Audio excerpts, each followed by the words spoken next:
Oh dear God. Okay. So, folks.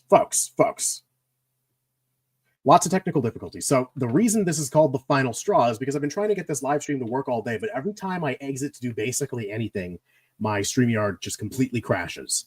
So that's really, really annoying. It doesn't crash when I need to like switch between like tabs and stuff, but it like crashes whenever I open a different application. So if I have to like open emails or whatever, it just starts to sort of fuck around and be annoying. So this isn't, as one of my commenters has put it, about Nostalgia Critic. In fact, the Nostalgia Critic has done a great service to his country in telling Colin to get a job. A true American patriot. Get a job, Colin. Just a week away. We love capitalism. It's great. Oh, indeed.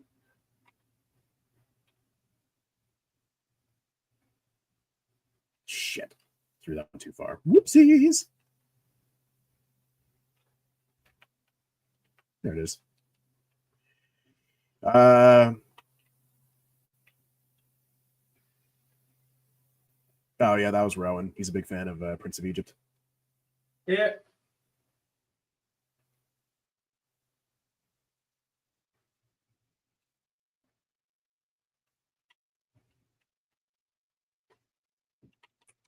Yep. Oh yeah, no, amazing movie. Honestly, I kind of have like a habit of just like even when I'm just what's up? Oh no, you had. All right, but yeah, I was gonna say yeah, no, I'm honestly like a big fan of that movie. Honestly, whenever I watch that movie, I just have this like inclination just to start singing the songs, even in the most just random ass places. Hence why I'm just singing in the middle of the freaking stream. You guys are gonna have to get very used to my chaotic energy because say it is a bit much is an understatement. So you guys are welcome. Yeah.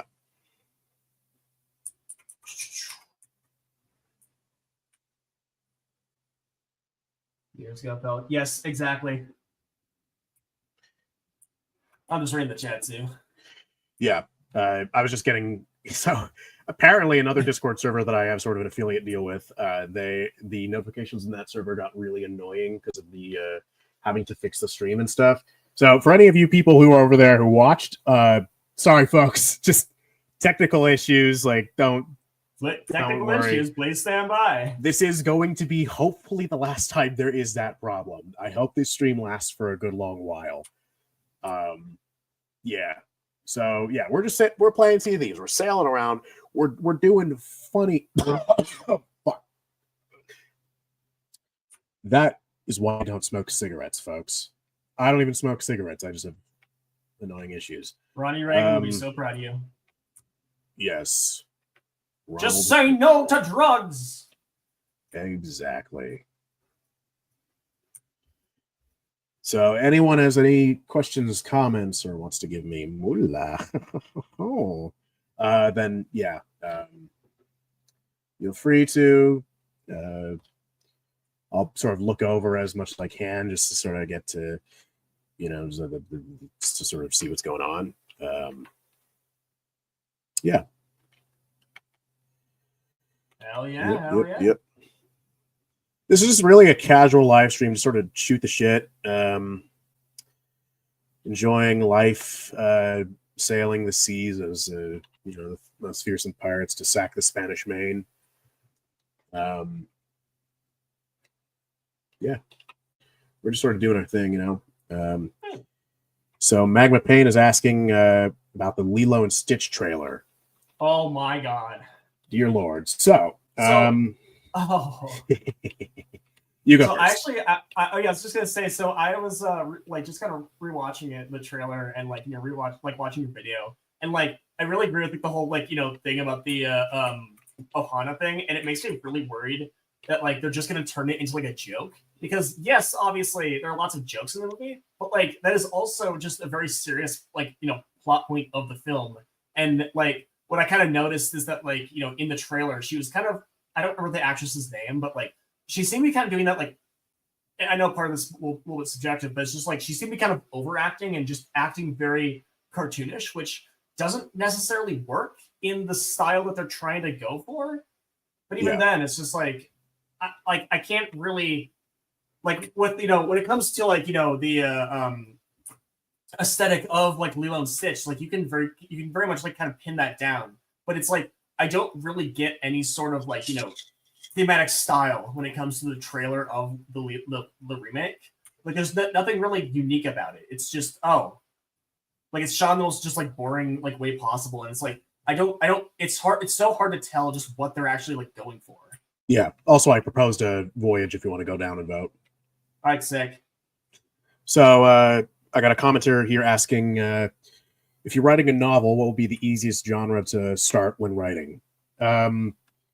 This is an answer you're probably not going to like all too much. I don't think any genre is intrinsically easier than any others. I think there are some that will be harder, but I can't think of like the easiest one. Like maybe romance. No, even then you have a lot of like sort of psychological elements to sort of people you have to work with, right? And that I find that challenging at the very least because I don't think like normal people. I think like a sociopath.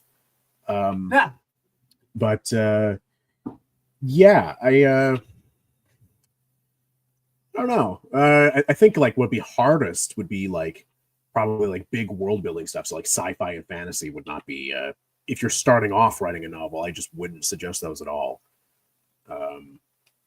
Maybe maybe a Western would be decently easy because there's certain like tropes and stuff that really, if you're writing for that genre, people have certain expectations for it to be a certain way, and then all you have to do is really appeal to that. But I mean, I'd say the rules of writing are pretty generally universal, So yeah, I'm not sure if that's the answer that would be the most helpful answer in the world, but that is just sort of the, the honest truth from my heart.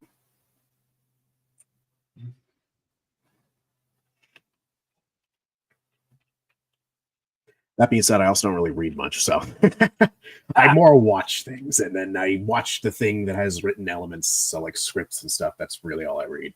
Oh, look at that! It's a cannonball. That's fair. Oh, yeah, nice.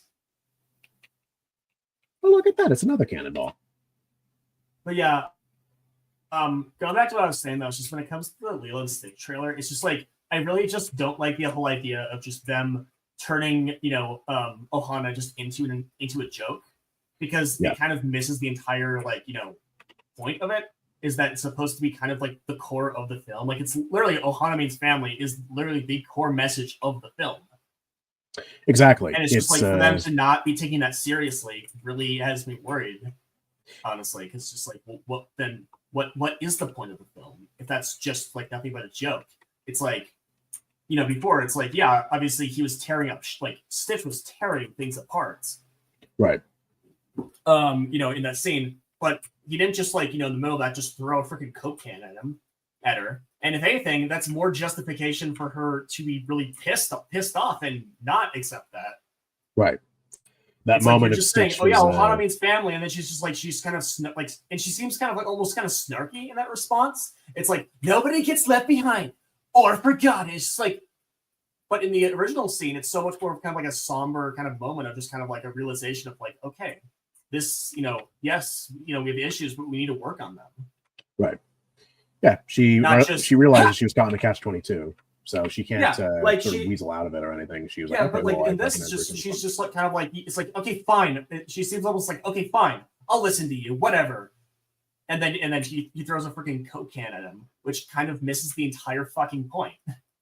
No, he opens a freezer door in her face. A freezer, my bad. Yeah. Which I don't understand that, because then another thing I'm scared of, to be completely honest, is Stitch being treated strictly as comic relief rather than an actual character. He seems much more antagonistic in this version.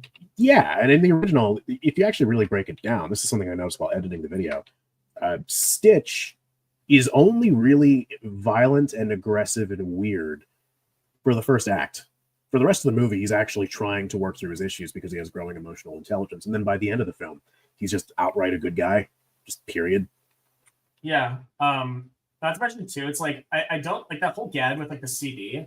Also just like I don't know. It's just like yes, obviously, Stitch can be very impulsive, but like I don't think that would really be something he would do where it's like, they're literally just like vibing, just listening to like music. And if anything, he freaking loved music in the original version. So it's just like, how would that even make any sense? Like he was like that whole like plot line where Lilo was teaching Stitch about Elvis. Yeah, exactly. This is Elvis, and like he freaking loved it. He was literally like it literally turned into a freaking record, right? Or like a record player. I got another comment here asking. See, big fan. Always wondered what are your thoughts on Nostalgia Critic's reviews of On Stranger Tides and Dead Men Tell No Tales. He said Dead Men Tell No Tales isn't the worst one. That's sad and makes me very angry. No, I actually don't care too much. So I think Doug Walker. This is going to get into a little bit of sort of psychoanalysis, I guess. I think with Doug Walker, he has no real formal training or education or anything in the production of art, and that isn't to say you need it to be a good critic or anything. All the best people that I consider as critics, people that I trust with their general judgment and stuff, aren't actually people who've gone to film school. So I don't believe in sort of snobby idea of, oh, you need professional academia for that. But I think Doug Walker hasn't really thought much about his methodology. That's something that I think is something anyone can learn. Anyone can learn what works or what doesn't. Anyone can learn what proper tools to use to build a shed.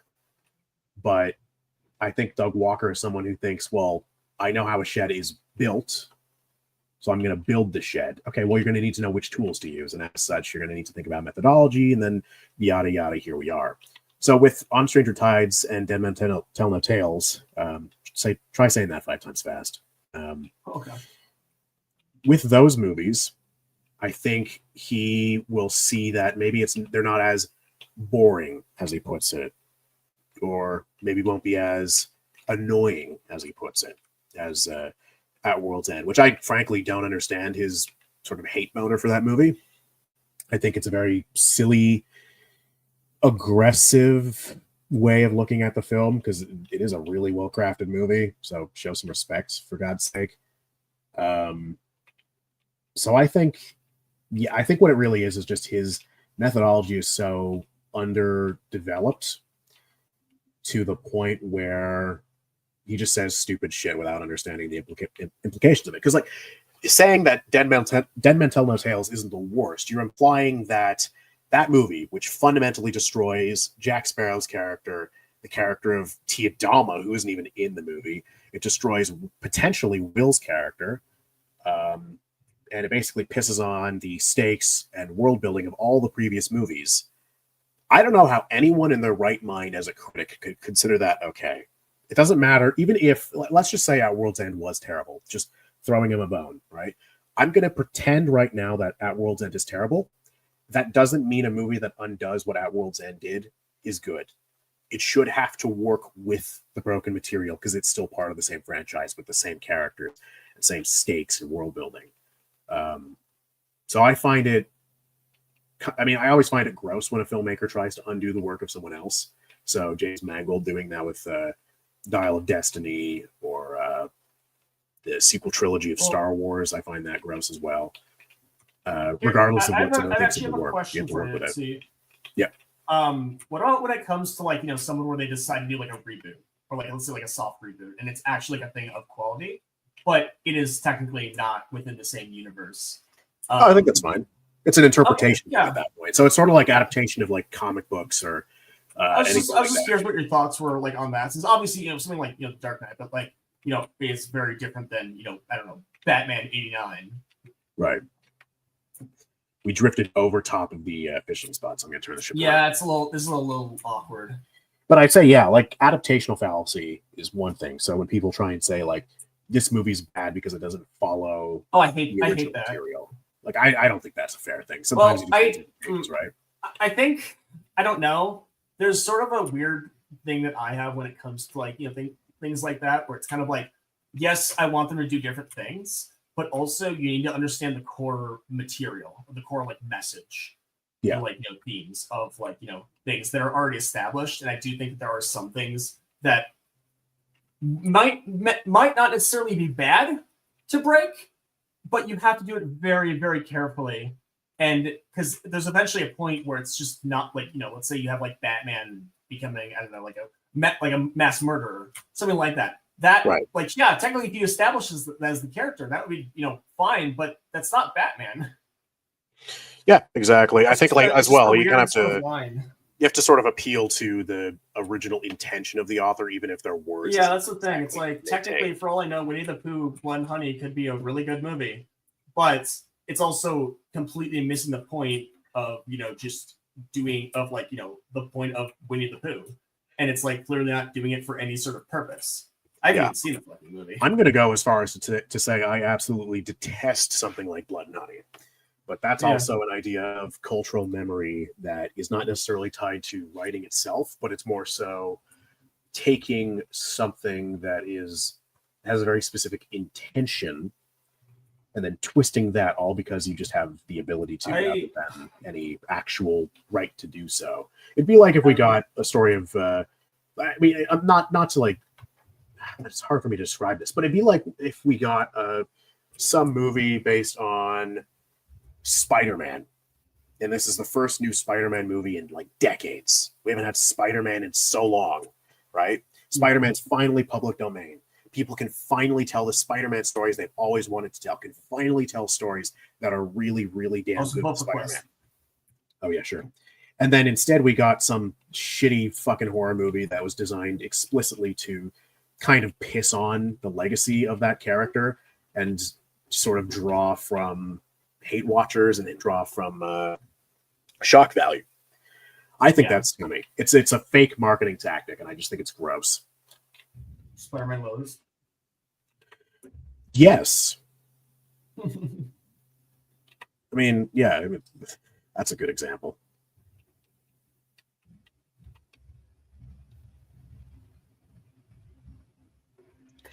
Spider-Man Lotus. What a fucking thing. And I never even watched it, honestly. I just heard it's terrible. Yeah. I watched like 10 minutes of it and I was like, nah, I'm good. Spider-Man tried to use a human shield against the Shocker. No thanks. Oh my god. Yeah, that was a pretty that was a thing that happened in this stupid fucking movie. I hate it. Yeah. No, that's also a thing too. I think a lot of people who adapt older properties and stuff, I think people kind of need to get used to the idea that they're not the best writer in the world. Like, yeah, I'm not trying to discourage anyone from writing. Obviously, write if you want. That's the only way you get better. But if you've never done writing before and you're just taking it up and you're going to think your first idea is going to be your best one, it's not. You're going to have to try. You're going to have to experiment, I mean, it's also just like when it comes to writing, there's a lot of like, changing you have to do. Like, I made my short film Bad Comedy, and like literally the entire like first draft was, I mean, it had the same like, the same jokes and whatnot. It was entirely different compared to the final cuts. That's just because I got feedback. And exactly. I kind of like took that feedback and kind of like tried to try to sort of like bring it down. It's sort of like, yeah, there are things that you're gonna have to change, and that's not always a bad thing. And even if you do something wrong, it's not it's not the end of the world. You can still try to just like improve. Exactly. Always be willing to like criticisms and stuff. Yeah. Honestly, whenever I'm like trying to start off writing, since I'm not gonna act like I'm an expert at writing, but I try to start off when I try to like just do something more small scale and sort of build up from there. Yeah, exactly. That's the best way to handle it. Well, think about what I'm just thinking about when it comes to like creators is just like think about like James Cameron. What did he do? He started making what's the name of the movie, that sequel that he made that was like one of his first movies? It was like some Piranha 2. It was something like that. And then, he made Terminator, which is still like a pretty small budget like movie for the most part. I mean, and then, from there, he just sort of just built up, his career and his connections. Yeah. He just worked his way to the top. That's the thing. That's the thing that I love about something like Terminator. It's like, yes, it has like so many, like interesting, messages and whatnot, but like, it's a pretty simple movie. They don't go like especially when it comes to like the first one, they don't go into the whole like technical side of it because it doesn't freaking matter. Terminators aren't real, Right. go over the necessary information, do what you got to do. You just need to know. You got to cut things too. You got to, like, if you have information that's not really and like it kind of works though, because like a lot of the movie is from the perspective of Kyle Reese. So like he's not a technical expert. He just kind of, like, he's not going into the technical, mumbo jumbo. He's just kind of like, all right, this is kind of what I know. These are the stakes. Run. So we got David, who's commented, would love to write about things that I'm passionate about. I did that around 2017, but fell off. Yeah, I mean, I'd say get back into it. Nothing to lose. Dude, it's worth it. It's fun, honestly. Like I tried to do writing for like just like a while, and like honestly, I mean, it's very, can be like very tricky and sometimes very daunting. But like I think honestly, you just gotta kind of just start and just kind of like, even if it's not the greatest thing ever, it's just like, I think just doing something is so much more important than just I mean, you still gotta make sure it's good, and of quality and thought through. Do you guys want to know my my writing process for my videos? This is going to be funny. So my writing process for my videos is actually kind of ridiculous. So I will just start writing actual gibberish, just so there's something on paper. See, are we the same person? We are not close enough to the fish. Oh, we're not close enough to the fish now. But I will write gibberish, and then eventually there will actually be something that sticks. It is quite literally throwing spaghetti at the wall and seeing what sticks. Dude, you should see what my like notes look, since I use the freaking notes app on my phone half the time when it comes to like drafting ideas for my films and whatnot. And I kid you not, it sounds like it's coming from a schizophrenic person. Oh, same. Yeah, no, it's actually horrific. Yeah, I'm not sure if it's still not good writing process. We're still not close enough. Ah, crap. Okay. I mean, we might be able to get like a few from here, but like, yeah, I know. We have to go like pretty much right next to it. Magma saying that her artistic ability is 30% raw talent and 70% practice. Yeah, I mean, it works. And then David's asking general question, but are there any films that you have done a complete 180 on? Shockingly, yeah, actually. At World's End. Multiverse of Madness. Well, yeah, Multiverse of Madness, but I think the most pressing one would be At World's End. I thought when I did like my channel earlier on, I thought At World's End was terrible because I was dumb. It was really dumb. It was not a good take of mine. And I made a Pirates of the Caribbean timeline that is no longer available. And it was basically just half actual information, half me shitting on the movies. And I remember making fun of At World's End at the time. But then I kind of realized I had a really shitty day when I watched At World's End for the first time since 2007 to make the video. And I just started thinking, man, I did not give that movie a fair shot. So I revisited it. And I was like, damn, this is good shit. This is actually better than Dead Man's Chest. And I think Dead Man's Chest is a good movie. You awakened by Pirates autism. Oh, yeah. And then what ended up happening was just this like snowball effect of like, because I shit on that movie and I was like, damn, I really didn't give it a fair shot. And then I was like, well, I made a shitty timeline video where I was being kind of an asshole the whole way through and pretty disrespectful to the writers as well throughout. And I was like, that's not cool. So I went back and then I remade that video. It took 6 months to fully pull it off because at the same time as well, the Sea of Thieves Pirates of the Caribbean crossover happened. So that was a whole bunch of new lore I was going to cover. Then I released the video, and then I released a couple other Pirates of the Caribbean videos around the same time. The villains video on analyzing sort of the villains and their thematic sort of opposition in the story. So like Jack, Will, Elizabeth. And then after that one was my real sleeper hit that I didn't expect to blow the fuck up. Was my true story of Davy Jones. That's still my most watched video ever with well over 500,000 views. Yeah, it was crazy. But yeah, so At World's End is a movie I did a total 180 on. And I'm glad I did because I wouldn't be where I am now if I didn't. And I'm really happy where I am now with YouTube. That was pretty epic. Multiverse of Madness is another one that Rowan mentioned. I originally thought that movie was awesome because I was pulled in by the shock value of seeing a guy's head implode in a Marvel movie. I was like, damn, that's crazy. And then I thought about it for like a week, and I was like, wow, that was abysmal. Holy shit. I had kind of a similar thing where I was kind of like, I think it was partially you were hyping me the hell up about. You're like, oh my god, this fixes everything, which at the time kind of like made sense. You're like, oh yeah, totally, and then you kind of think about it, it's like, wait, why is Wanda such a horrific person in this movie? Why is she killing and like people? you just kind of like slowly kind of put things together. And I remember like I had this like moment where I'm like, okay, yeah, this movie's fucking awesome. This movie's freaking awesome. I can't believe it. We finally get like just an insane story with with Doctor Strange, and I'm like, oh my gosh, this is freaking amazing. And then I just rewatched it. I rewatched it on plane. I'm kind of like, wait, why are they just slowly walking to the Book of Ashanti? Yeah, slowly walking when Wanda is literally like about to murder you from the other room, and it's just like small things like that that I just kind of piece together, and I'm kind of like, yeah, this movie is not that good. It's still fun. Like it's the kind of movie that like I would put on with a bunch of like drunk friends, be like, hey, want to watch Multiverse of Madness and like take a shot every time something stupid happens. But it is not a good movie. Yeah, no, exactly. It's how do I say this in the English? B? It's kind of fucking shit. Yeah, the B. I just can't get over that scene. Not a bee. Oh no! And then she just teleports to another reality. It's like supposed to be. She kills her parents like with a fucking bee.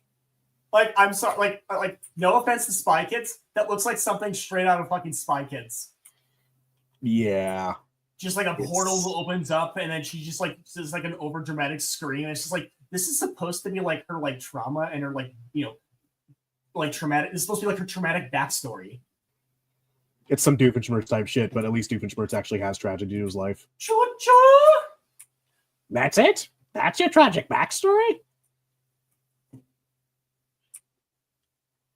For those of you who don't know, I did actually meet Dan Povenmire at Disneyland. He's so chill. Oh my gosh. I'm still, oh man, one of these days, I gotta find a way to meet him, I mean, then again, considering you'd probably find a connection. Maybe. I mean, he does seem to frequent the parks, so. Oh yeah, I mean, if you live in Los Angeles, then it's easy to do. Yeah, also for those of you who don't know, I visit theme parks pretty frequently. Disney World and Disneyland, both coasts, and I love them. I love Disney theme parks. They're tons of fun. Oh man, here's a good question. Thoughts on Has Been Hotel? I think it's good. It's good. It's not like the best thing in the world. It's good. Like a 6 out of 10. I love it. Yeah. Wholeheartedly love it. I adore that show. It has issues, but like the one thing I will say though, fan base, certainly interesting. Oh yeah. It's the definition of a show that I think is just good. Nothing more than that. It's just good, but I adore it. It's the definition of a mediocre guilty pleasure. Yeah, I don't know. I just there's a lot of stuff in it that I think is really kind of sort of skipped over in terms of discussion of its quality. A lot of people will immediately point to a comedy or this or that not being their taste. And it's like, yeah, fair enough. Comedy is totally subjective whether or not you find it funny. But then I'll hear people say, well, it's cringe. And I'm like, cringe is not a criticism, though. I don't know.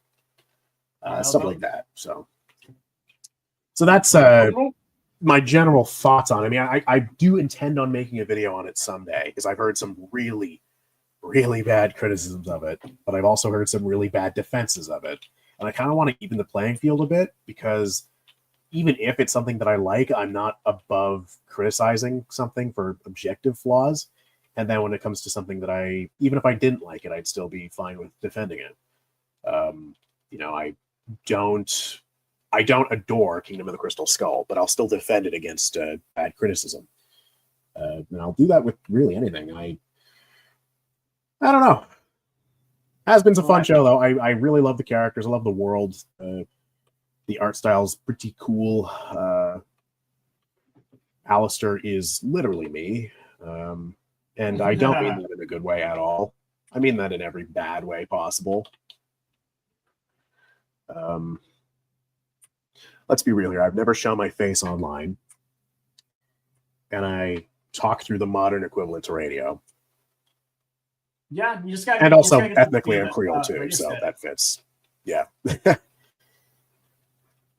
Same ethnicity, same sadistic joy, same philosophy on the world, same everything. So yeah, he's literally me.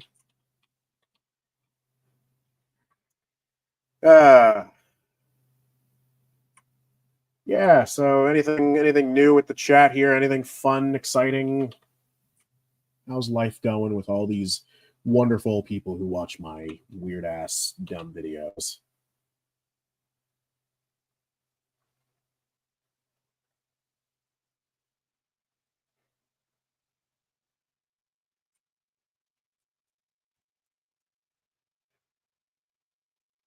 Nope, absolutely watch VHS. I actually grew up in the VHS same. Era. I actually have like a small like VHS collection. Yep. I like picked up actually recently. I don't remember the name of this movie. This really weird movie starring Alec Baldwin from like the 90s, I think it was. Okay. And it's like, oh god, I'm trying to remember. It's like this weird like sci-fi mystery like movie that like I would have to like read the description, but it sounds like one of the most freaking insane movies you'll ever hear about. I'll have to like find it. I haven't seen it yet, but dude, I honestly kind of just love the aesthetic of VHS tapes.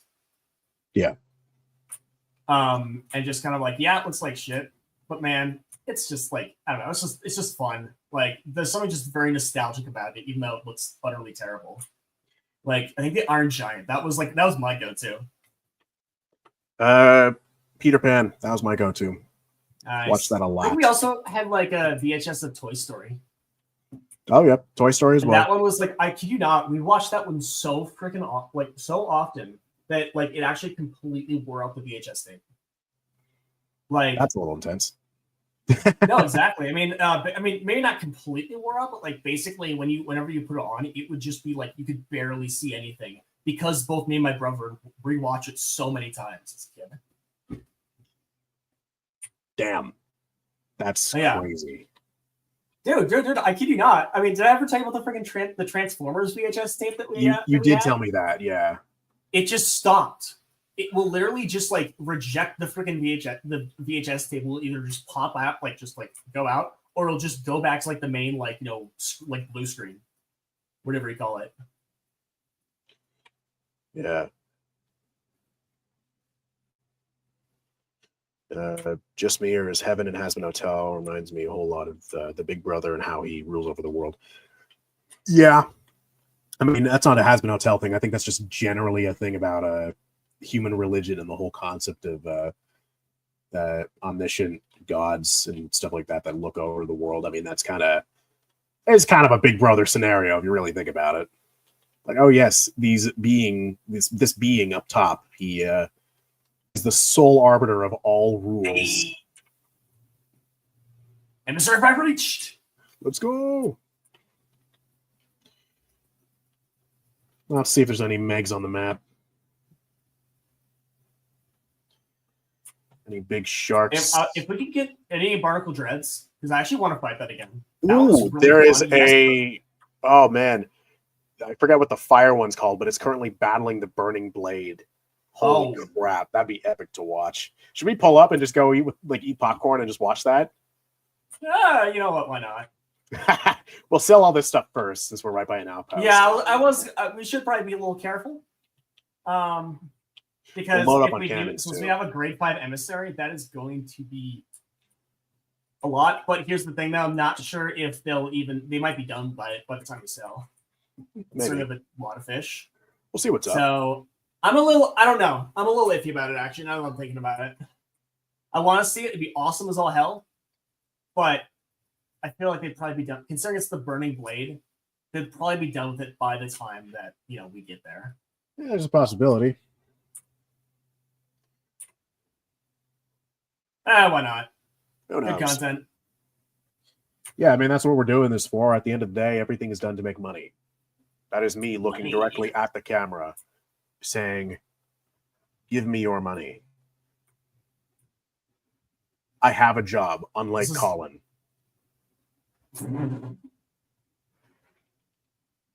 Pretty fun one. What do you guys think if I start an OnlyFans page? Oh my god. Just kidding. I would hope so. Yeah, I'm not doing that. Unless.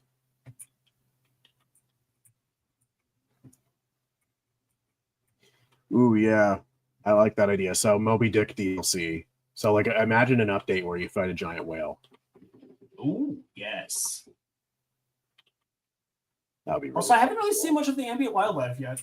I'm just noticing that. Earlier when we were sailing, there was some seagulls. Did they add the seagulls yet? Okay, yeah, I guess seagulls are in. The salamanders are on, or salamanders, whatever they are, geckos. They're some kind of four-legged creature that inhabits stone islands and stuff. Yeah. Nerd. Yeah. They, some of them just sort of crawl around rocks and stuff on islands. And then the jellyfish are off the coast of islands. Okay. So if you go swimming, you might be able to see some. Do they actually sting you? Or no. You touch them? They do not. Huh.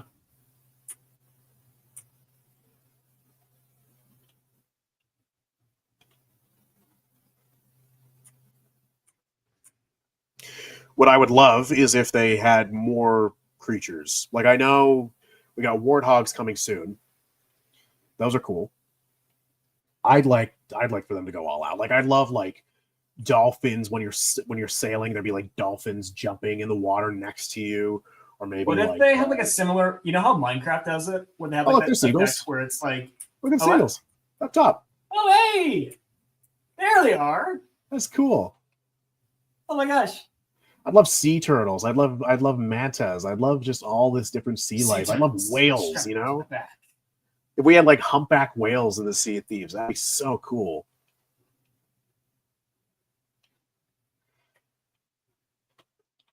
Hello, Robbie.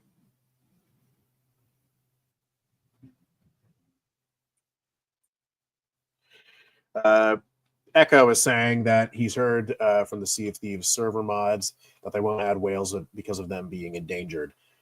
So that kind of gives me vibes of Minecraft and their excuses for not adding certain creatures to the game of like, you know, they're endangered or we don't want to encourage people to do this or that, which like I get the idea behind it, totally get it. But also too, there are ways to implement them without having issues of, you know, endangered animals being treated like shit. I mean, for one, great white sharks are, I'm not sure if they're endangered, but they are certainly threatened.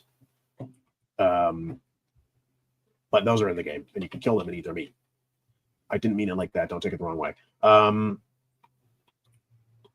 But there's a lot of things like that where there's a creature in a game or whatever, and it's fine to kill them, but then it's not fine to kill these other animals. So whales, what I think you could do is you could have them in the game, but not have it where you can kill them. Sort of have it like the jellyfish or anything like that, where they're basically just something you can't interact with. They just exist in the ocean. True, Magma's got a good point of raising awareness for their conservation by putting them in the game. Actually, if you could even implement some way to make whales useful for players, that would be another way of doing it as well. Well, what I was gonna say when it came to like the, you know, for example, like dolphins. Remember how Minecraft has that feature where like, you know, when you swim by a dolphin, it will what was I gonna say that it will like, you know, give you speed. What if you do? It's just something like that, you know, yeah. Or like just some sort of like helpful sort of tip. Maybe not that. Sorry, Minecraft, but you know, just some sort of like, you know, thing like that where it just gives you like a special like effect or, you know, maybe dolphins could lead you to shipwrecks and underwater treasure. Ooh. Maybe like whales could maybe scare off skeleton ships or something. But what I'd love to see though is if they added like the you know, sound effects of like, you know, the like dolphin calls and stuff like that. So then, like, as you're kind of swimming, like it's just sailing, you can kind of hear just off in the distance some, like, I don't know, like a dolphin just off in the distance. Yeah, exactly. That'd be really cool. Or like you can hear like the whining of like whales, which I think there's a sound effect that does sound oddly like that. I have noticed. It's at 3 a.m. at night. It's the sound of the Kraken. Oh, okay. Oh, that makes sense. Robbie's saying that they're watching Cobra Kai on Netflix. Cool. I haven't watched it. I don't really watch TV shows all too much, but ironically enough, David asked a question of CDY asking about the Young Indiana Jones Adventure Show. I have seen that. It's pretty good. It's a fun little show. It's basically Forrest Gump it's like a Forrest Gump style life for Indiana Jones, and I think that oddly works kind of well. That being said, I'm a sucker for new Indiana Jones content. That's good. So that's the disqualifying factor. I love new Indiana Jones content, only when it's good. Fuck Dial of Destiny. It's really bad. But yeah, that's a fun show. Speaking of Indiana Jones, what's it called? That new video game. Yeah, it's really cool. What's it called? Great Circle, right? Isn't it? Yeah, I've still got to play it. Same. It looks like the Burning Blade has already killed that shark. I don't think it can run on your laptop, unfortunately. The Burning Blade has already killed that shark. Yeah. Silver Slime, how you doing?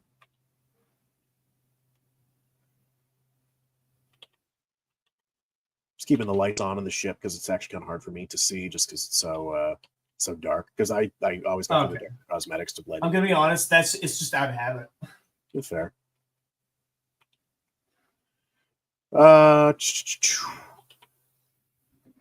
question for you guys is what kinds of videos do you want me to make?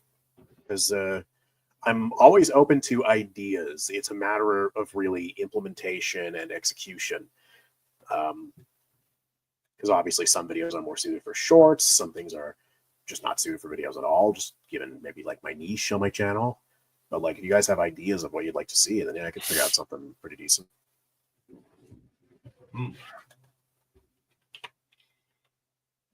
As long as it's within YouTube's terms of service, I can't do a C OnlyFans page. Like I can't do any. I know you guys want it. I'm just being a jackass right now. I might have an idea. What about like just like when it comes to the going to like Pirates of the Caribbean is doing more videos about the behind the scenes and the creation of Pirates of the Caribbean. Specifically like like some like the filmmaking techniques that they use and how people can implement that into even like smaller budget films or people who are just sort of starting out and things like that. Yeah, that's a good idea. I mean, I have a great resource for that. Jim exactly. Awesome, and that's actually why I was thinking that because I was thinking, well, it's like you already kind of did that interview with him. Yeah, that's true. I could do something like that. I definitely wanted to make a video on the history of Pirates of the Caribbean, the ride, because there's a lot of fascinating stuff with how that was made. Also, it's like, what if you were to like sort of, since how like Pirates of the Caribbean is obviously very loosely based off, or the the movie is very loosely based off of the ride. You could also do like a little bit of maybe a shorter video about like the references and sort of general themes of the ride and how that ties into Pirates of the Caribbean. That's true. I could do something like that. Yeah, because I think the themes of the ride are more so explored in Curse of the Black Pearl. Yeah, but they're still definitely there through the rest of the trilogy. And then the fourth and fifth movie exist. Yeah. Unfortunately. It's cruel. Why should the afterlife be any different? So I'm being asked to do a video on Hazbin Hotel. Definitely doing that. That's on the docket. I wanted to do that for a while. I'm just going to time it with approximately when season 2 releases, just so I can make as much money as possible. Because, guys, I'm a grifter. I love money. Speaking of which, give me money. And then talk about the artifacts in Indiana Jones and their thematic purpose in a video on how characters are at the heart of a narrative. Yes, actually. So I've done videos kind of explaining how to create characters as a whole. Sort of like the video on how to. I mean, the heroes video was just sort of extrapolating, right? Taking a theme and then branching that theme off into other things.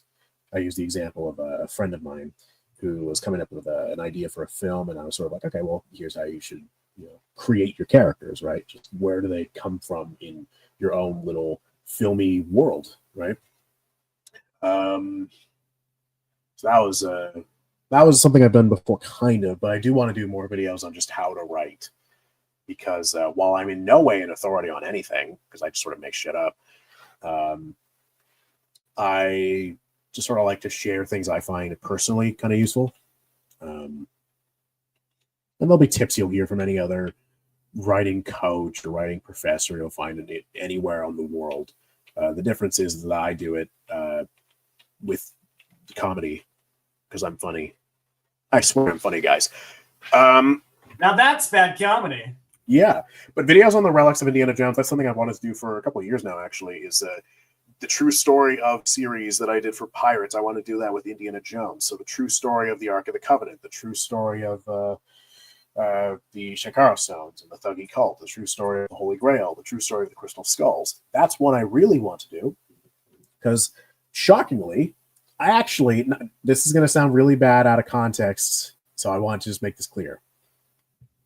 I don't support them, but I love conspiracy theories. I think they're fun. I think they're bad. I think they're bad for society. I think they're turning the frogs gay. I don't like them putting chemicals in the water that turn the friggin' frogs gay. I don't like what they do to people and how they affect people who are sort of vulnerable to misinformation. So I think conspiracy theories are bad, but I think they're fascinating. I think they're fun. So conspiracies of extraterrestrial visitation and how they built all these ancient civilizations. I know that the conspiracy theories at their core are based on some pretty stupid and sometimes even kind of fucked up shit, right? So like the conspiracy theory of aliens building the pyramids, that has a lot of connection to just the idea that, well, these brown people can't make these amazing things, so we're not going to give them any credit. It must have been aliens. But it's like, no, these brown people actually did make it, and it's really damn cool. So I want to make that video because it's basically covering like this mix of like ancient aliens, but also Aztec mythology, and then like going into like the history of Central American colonization by the Spanish and all that stuff. So I want to do that. That sounds like a lot of fun. So that's definitely on the list. What else? It's just kind of a fine line though, because he also, unfortunately, especially when it comes to YouTube content, there is also just a really messed up aspect to it though. Oh yeah. No, YouTube's a terrible, horrible platform that doesn't deserve any love, but I'll make money off it. Magma is asking, worst to best, what would I rank the Donkey Kong Country games? I haven't played one of those in so goddamn long. I will get back to you within 2,000 to 2,000 business days. David's asking, since you watched it recently, what are my thoughts on Bambi? Coincidentally, I also rewatched it pretty recently. Bambi's really damn good. It's not, I mean, narratively, it is basically just following the life of a deer, just living his life. So yeah, it's pretty good. Also, want to do a quest? Yes, let's do a quest. Let's do something. Just want to see where the Burning Blade is. Oh, the Burning Blade's actually not far from us, but it's going to Reaper's Hideout. All right. So cool. It's going to sell. I just I see. Also, I just voted for the one of the Big Island quests. Sure. Big boys. Let's see. Neil says YouTube's pandering to an algorithm. It's why I didn't start a channel. Said my content is great. I appreciate it. I wouldn't call my content great. I'd call it content, maybe. But I appreciate they enjoy it. It means a lot. Disney needs to stop with the live action remakes. Oh, I agree. I have a video I'm going to do on those remakes at some point. But again, life is busy. I'm busy. It's how it is, We're watching Dumbo. Excellent animated film, despite some very dated elements. Yeah, Dumbo was always one of my favorite movies as a kid. Always loved it. It's a very wholesome movie. Too bad there are some elements of it that are really fucking racist, but still a really good movie. We're going to Lone Cove. Lone Cove, cool. Oh, it's north of here. Or no, I was looking at the very light. Stupid. Oh, I'm so dumb. Pipey saying Dumbo's too short. I wouldn't really say it's too short. It is a short movie, but yeah, I think any movie can be really any length that it needs to be, as long as everything's conveyed. I think Dumbo effectively does everything it needs to do.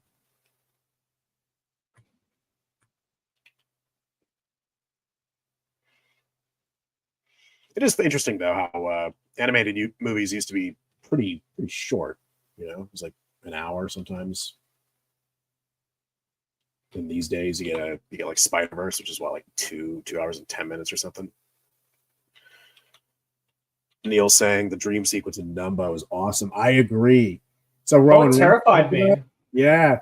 So it didn't scare me. Everyone I talked to said that it scared them as a kid. It didn't scare me. That was actually the part of the movie I kept on watching over and over again because I just thought it was cool and psychedelic. Oh. I like the colors, okay? It's just cool. I do, but I think looking back and think it's really cool. I just think as a kid, it's kind of like, what the hell? I know my mom was also apparently freaked out by it too. That's the thing I've noticed. It's like everyone says, like, "Oh yeah, it freaked me out." It's like that didn't freak me out. I don't know. It's not cool. Like it's not like scared, like, oh my god, I'm utterly traumatized. More like I was just kind of like, I guess the better way to put it was just kind of unnerved by it. Yeah, it just felt off, you know. That makes sense. Again, similar sort of thing I've heard a lot of people say. There's nothing unnerving for me. I just wanted to join them in the party. I just think it's really funny though, just having a Disney movie where they just shouldn't get drunk. Yeah. Like the total animated cartoon elephant. It's like that scene in the like Road to El Dorado. You're like, oh look, it's a cute movie, and then they just start like partying and getting drunk and shit like that. The SpongeBob and it's movie. like so unobvious or so obvious. Oh my gosh, yes. Another woman. Oh my god. Somebody sort of passed by a couple comments here. Hold on. Somebody was saying they liked the Crows and Dumbo. I liked them too as a kid. Nowadays, I'm sort of like, it's iffy, but whatever. The movie's still good. Terrified of the Pink Elephants, but adored it. Yep. Someone asked my thoughts on James Bond. I love James Bond. My favorite one is Daniel Craig. My favorite movie is Skyfall. I mean, that's probably the answer most people would give, but Skyfall is just that damn good. But I also have a lot of sort of nostalgia for older Bond, like Sean Connery and all that. But yeah, no, Craig is my ideal James Bond. Where is this fucking thing I'm trying to find? So there's the rocks. There's the fishing spot. I see it on the left there. Aha. Animation is expensive, so scripts need to be lean and efficient. Little Mermaid was 80 minutes, and yet every minute of that movie mattered. In contrast to the remakes, they're a waste of time. Correct. Animation is bloody expensive, and it's restrictive, and I like the restriction. Creativity thrives in a box is my sort of go-to reasoning. Casino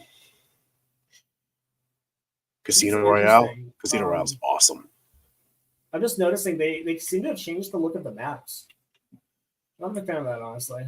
Because now it's like way more zoomed in. Oh. So it's like kind of harder to actually see where it is. I guess it makes sense if there's a challenge to it. Makes sense to do something like that. That's fair. Let's see here. Yeah, Anastasia is a great movie.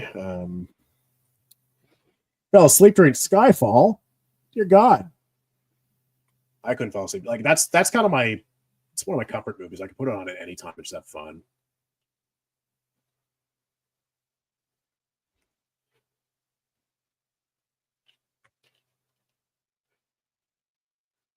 David says his mom says she won't watch Dumbo again because it made her upset. Same with Bambi. That's fair. I know my grandmother doesn't really like Alice in Wonderland because it just creeped her the hell out. I love Alice in Wonderland. That movie is a nice mesh of fun and creepy.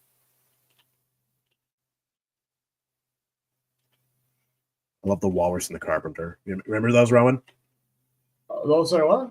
In Alice in Wonderland, the Walrus and Carpenter. Oh yeah, I love those guys. I only saw that movie I saw that movie years. I feel like years ago when I was younger. They ate the fucking babies. They ate the babies. God. It's so dark. I love it. It's such an insane Alice movie. in Wonderland is just like a complete just acid trip. Yeah. Pipey saying they watched Robin Hood's their favorite. I actually rewatched Robin Hood recently. It's really damn good. It's one of my mom's favorites. So I watched it with her.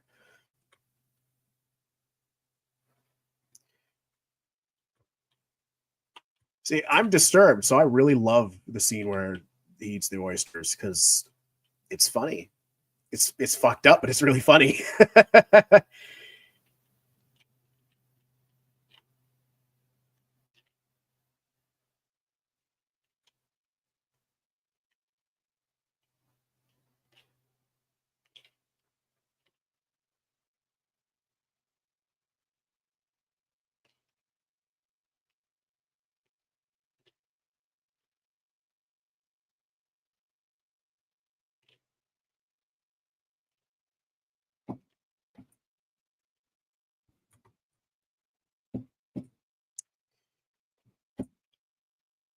Yeah.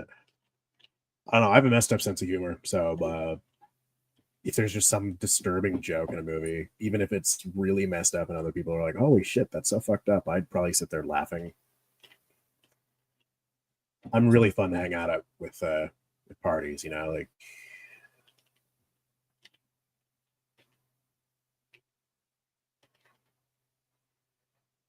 Okay, we're up there. Go a little closer so I can actually get this last one. Sure. Yeah. I got the wheel. The raise up there.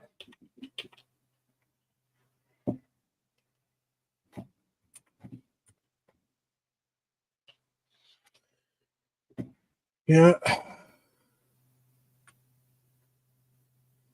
Yeah, it's funny. Like I'm trying my best right now just because if you guys know me from my Discord server or just know me in person or anything like that, I have such a messed up sense of humor where I'm kind of struggling to not make some depraved joke right now. But yeah. I can tell. I do struggle with there we go. But I'm trying. I'm just trying. I kind of forget the fact live half the time, honestly. So yeah, I do want to try more with live streams though. It's a nice medium to be able to sort of, I guess, create the parasocial relationship that allows for audiences to give creators money. But in all seriousness, I think it's a fun way of sort of expressing myself in a different way, aside from having to spend like God knows how many hours editing videos. Like, you guys have no idea how much time I put into my videos. Good God. Oh yeah, way too much. It's pain. He just casually created his own freaking like graphics for the Davy Jones video.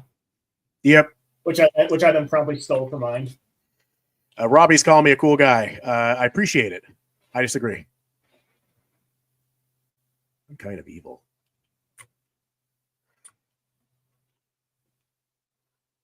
He's just a chill guy.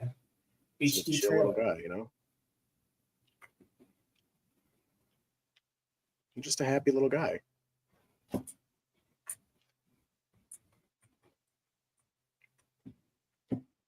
Yeah, Echo's got the right idea. I'm a monster. All right, down for the voyage. Hell yeah. Woo! Another one. What's the Burning Blade status looking like on the map? Actually, let's see. Oh. Still there. Still lurking. Any megalodons?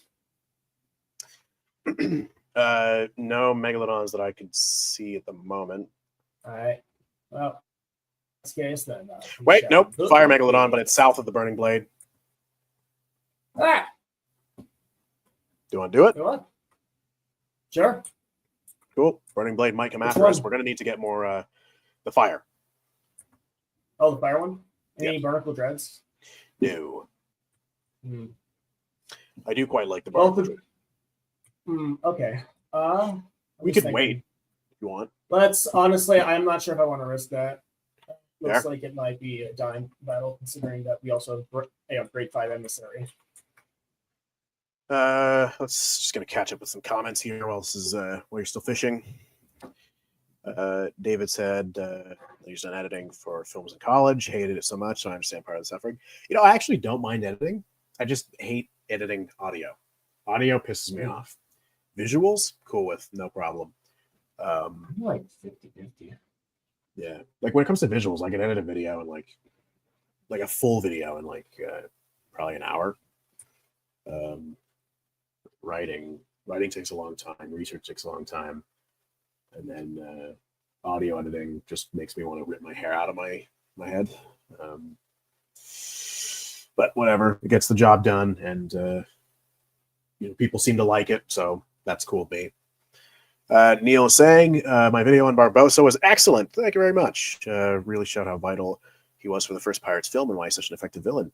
Yeah, I think out of all the videos I'm going to do on those villains, that's actually going to be the easiest one. Because Curse of the Black Pearl is so fucking straightforward. Good God. It's so straightforward, and because of that, it leads to a lot of clarity for me to be able to almost dissect the sort of how they created the characters, right? Davy Jones is going to be a little trickier, and Beckett's going to be a little trickier, but it's still manageable. But yeah, because I mean, Curse of Black Pearl is also, like I've said before, it's the quintessential fairy tale. It's a proverbial knight in shining armor saving a princess from an evil wizard, right? It's that idea of a story, not beat for beat, but it has the same bones, right? That's one that's really workable. I mean, there's a reason it's been used so many times in storytelling before. I mean, all the great epics in all of history, I mean, they're all sharing some shared DNA, right? All stories have shared DNA. I've said before that the scope of human imagination is intrinsically limited, right? We all have the same general existence. You can't imagine a new color. It's not possible. Your brain is not capable of doing that. So all stories are going to have some shared existence. We're all going to understand the same general ideas of morality or what we enjoy, what we find adventurous, all that type of stuff, Ooh, fish. Burning Blade is coming our way. Oh, let's dip. Wait, actually, let's get the hell out of here. Looks like there's another sloop that's right next to them. So there's a chance that they might be, more focused on them. So let's get the hell out of here. Yeah. I want to go. Let's see. I do see something on the island I want to look at real quick. Actually, hold on. Actually, pretty much straight south, there is a what do you call it? Megalodon. Yeah, that's the fire one. I already told you about it. Yeah. No, it's like no. I mean, it's way further down. Yeah, that's what I was telling you. Oh, I thought you meant the. Oh, I thought you said that the Barnacle Dread was, or not. Sorry, that the Burning Blade was after it. No, the Burning Blade was after it before, and then afterwards, I saw the two of them on the map, far away from each other. You can check out this thing. Sure, let's do it then. Got a foul bounty skull. Understood that. Of course you did, Rowan. Oh, yeah. Neil saying that the story is a hero's journey, just aiming to make it as cohesive and consistent as possible. Yeah, I mean that's really cool. Hope it goes well. Yeah. Sort of a classical story that everyone knows. It's almost intrinsic to human life at this point. We all know stories like that. Some brave person going to save some innocent person from an evil person. It's cool. I dig it. And I mean, the cool thing is, with a simple sort of framework like that, you can do a lot with it.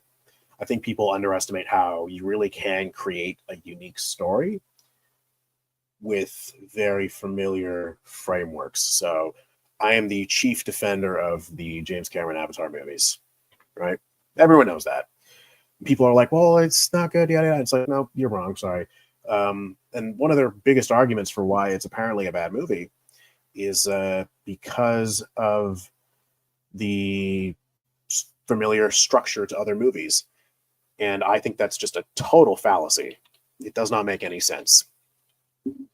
It's a movie. All movies, all stories have shared DNA, right? I can find elements of the plot from that or any other movie that is shared with another movie. Oh, man. And the Burning Blade is really close to us, good God. Let's just try to maneuver around it, maybe. Yeah. Well, I'm just going straight south. It's to our east. Oh, you were not kidding. Yeah.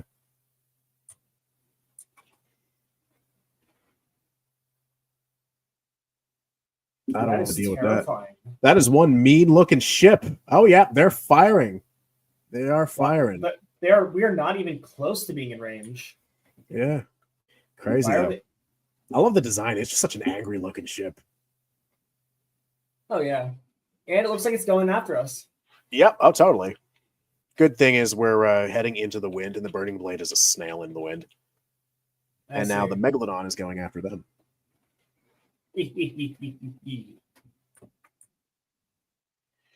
Neil's got a pretty based point here. I love this. Just because a movie mimics another doesn't make it bad. The Last Samurai is similar to Dances with Wolves. James Cameron Avatar movies are solid. They know what they are. Yeah, that's pretty much my thoughts. David said, saw the 4K Transformers 1 at Barnes & Noble yesterday. Really tempted to pick it up, but decided to wait a little longer to finally see it. Yeah, I cannot recommend that movie enough. I can't believe my favorite movie last year was Transformers 1. It's crazy. I was expecting that movie to be like absolute dog water. I watched it and I'm just like, fuck, I guess I'm eating my words here, you know? I'm glad I did though. Yeah, went into it with an open mind. Oh, we're sailing into the fog too, so that's great. Oh, yeah. Oh, fine. Well, hopefully we don't crash into anything. Yeah, it sucks. I do kind of like the mysterious kind of vibe of the fog, though. Oh yeah, the burning blade is still trying to chase us. Well, I guess the fog might be good because then they won't be able to see us. Yeah. Neil is bringing up how Transformers 1 was directed by the same person who did Toy Story 4. Yep, he is absolutely forgiven in my mind. What? Wait, you said same writer? Same director. Oh, okay.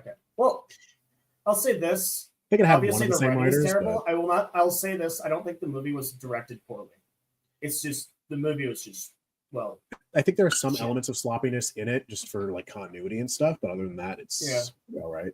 In terms of directing, at least. In terms of writing, it was abysmal. Toy Story 4, just to clarify for anyone who is listening right now. Yeah. Toy Story 4 is a movie I never want to revisit.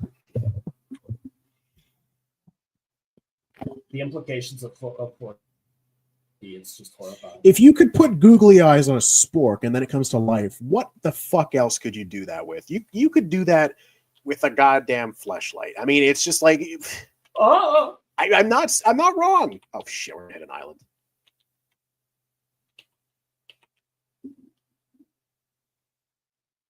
You know I'm not wrong. Yeah, Jesus Christ. Oh, and there's phantoms on this island too. That looks creepy as shit. Good God. Oh, really? Yeah. Oh my gosh. So eerie. I love see that. On your screen. Wow. That was cool. Yeah. Let's see. Is the thing still there? Yep. Oh, looks like you gotta go a little bit more southeast. Pipe bomb with googly eyes. Hell yeah. That's awesome. You'd see this and go be like, hell yeah. So-called free thinker when one person makes a pipe bomb joke. Bird. Look at that bird. Bird.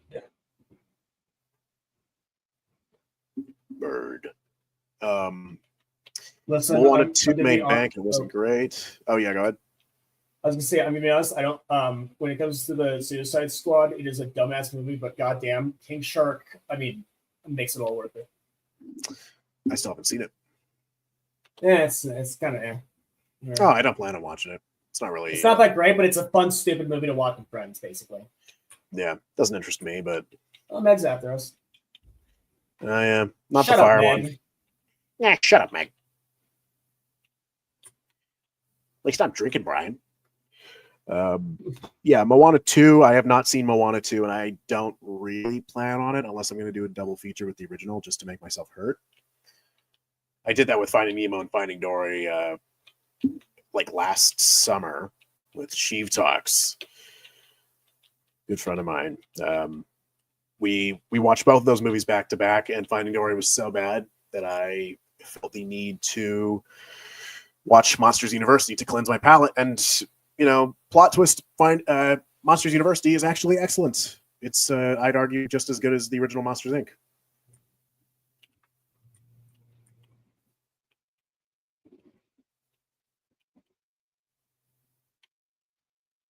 It's the piss shark. We love the piss shark. Piss shark. Amazing. Piss shark.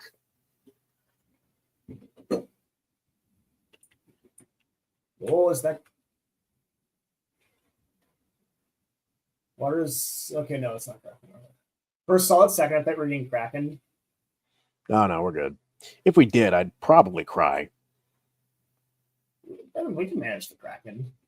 It's not that bad. With a burning blade after us? Absolutely the fuck not. That would. Oh yeah, true. I keep forgetting that the burning blade is after us. I don't know why they keep caring. Why they care so much about us, considering that we're freaking hunter's call. Like I know like the fish you can get a decent amount, but it's just like of all the emissaries, of all the people to go after. Yes, the two people chilling doing hunter's call. Yeah. It's like two dudes fishing like total fucking hippies. And then these guys come after us, just like, we're going to kill you and do all this evil shit. It's like, okay, guys, leave us alone. Oh, well, if it gets to it, we can just sink them. Man, as long as you man the wheel, then I could just hit them with cannons over and over again, Sure. And we also got these spears, which I don't think skeletons can fix holes that have spears in them. I'm not sure. So theoretically, if I were to pelt them a couple times with these, then it wouldn't be fixable for them. All right. It's, the optimal condition, because if they're going to fuck with us, then I don't exactly want them to walk away with their lives. That's not ominous at all. Stuff I normally say. Yeah. David saying that he doubts Moana 2 will be as horrific as Hunchback 2. I haven't seen Hunchback 2, I don't think, and I'm not going to. I'm going to be honest. I don't even think that those kind of movies are comparable because when it comes to, what do you call it? I haven't seen Moana 2, honestly, but when it comes to, what's it called? Hunchback 2, that was something that was released on VHS as like a clear cash grab. Yeah. Moana 2 is set up as the actual official sequel to Moana. Yeah. And I just I don't think that's like you're gonna have like not trying to defend the horrifyingness that is the Hunchback of Notre Dame 2, but I just don't think that they're really comparable considering how they were advertised because most people aren't going to be looking for oh my god, I can't wait to watch Hunchback of Notre Dame 2. It's something that like it's like tricking like a mom into buying it like a thrift shop or something, yeah, or like local store. Yeah, it's just a cheap cash in. Kids will see it and be like, oh, it's a sequel to that movie I like. The parents will be like, oh, it's a sequel to the movie my kids liked. Simple as that. Yeah, but it's like they're like you gotta have to expect like it's like, hey, this is gonna like probably up the stakes a little like a bit, and it's gonna be like a good movie. But well, from what I've heard, it's not. Yeah, exactly. I haven't seen it, and I don't really plan to. Yeah, I don't care. My thing with sequels is weird. In a lot of cases, I have no interest in. I don't have any interest in continuing a lot of stuff, So, like, if there's some movie that had a very conclusive end, and we can definitively say that is the end of this story, that is the end of these characters, why are we getting a sequel? So, Finding Nemo never needed a sequel. I'm pissed off that Finding Dory exists. Toy Story, in that case, I can kind of buy it because at least Toy Story 2 and 3, I'm going to give it just to 2 and 3, because 4 is shit. But 2 and 3 actually expanded on the characters and sort of built off of them, which I appreciate the hell out of. Monsters University is a prequel, and it sort of extrapolates on Mike's character quite a bit, recontextualizing why in Monsters Inc. he is so upset with Sully for screwing up their lives. But yeah, in a lot of cases, just don't make sequels to movies unless you actually need to. Unless you can either justify it or there's actually open space to make a sequel. Don't do it. Just don't. So it kind of just needs to actually justify its own existence. Always has to justify itself. I mean, I'd say that for any movie, but a sequel's, I think, extra damning because with when an original movie gets released, we're kind of giving it the freebie of, okay, we're going to see what you're up to, right? See what you do with this concept. Much harder to justify with a sequel because we already know that it is a thing that exists. The Burning Blade is still after us. What the hell? Okay, so we might have to. So it's like right west of the shark, but honestly, I'm not sure if it's worth it considering that the Burning Blade is after us. And honestly, I don't really understand why they care this much. Yeah. About this one sloop. Silly goofy ass. It doesn't even have that much treasure, honestly. Yeah. I don't get it. Whatever. They'll do their thing. And also, too, everything we've accomplished today, we could easily get back if we sink. So I'm not really too worried about getting in a fight with the Burning Blade. Yeah, true. You want to try to go after it? I mean, we'd have to get more resources first. Yeah, we're nearby. We're nearby an outpost. We could sell the fish we got and then stock up on cannonballs and stuff.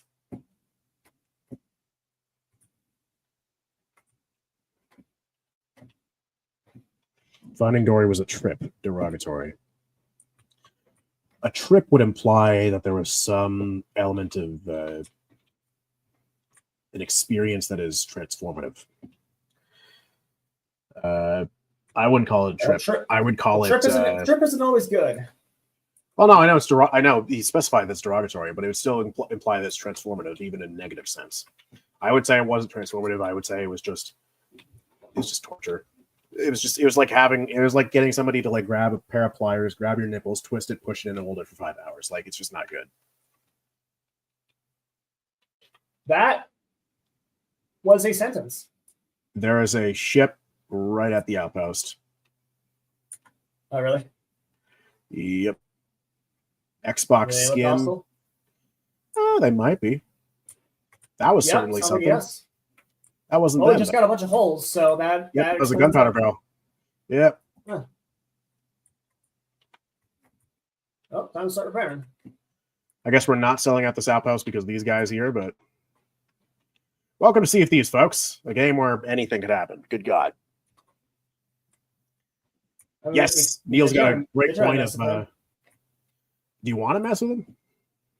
I mean, I guess we don't have anything to lose, but I'm fine with it. We probably easily screw them up. Yeah, fuck it, let's do it. Let me just make sure I got some good food, and then yeah. We're good down below. No holes. Let's see. Nope. All right, then get ready. You're gonna be on wheel. All right, cool. Let me just grab these fish so they don't burn the place down. Yep. Then we shall be good. You're gonna be on wheel. You're gonna maintain the sails, okay? Yep. Where are they? Oh, over there. Get a harder left. Raise the sails.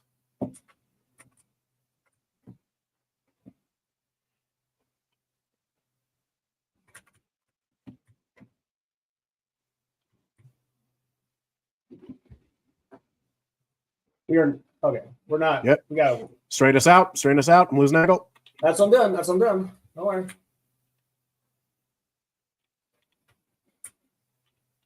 Oh, now they're ahead of us. Yikes. Don't worry. Yeah, we need angle. This is what you guys sign up for. This is going to be some good ship combat, I hope. Content.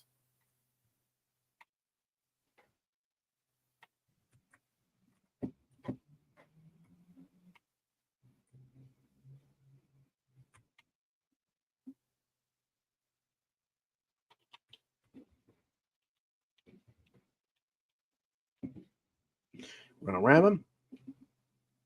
Well, looks like it. Yep, I'm on board. Hell yeah. Hello, how you doing?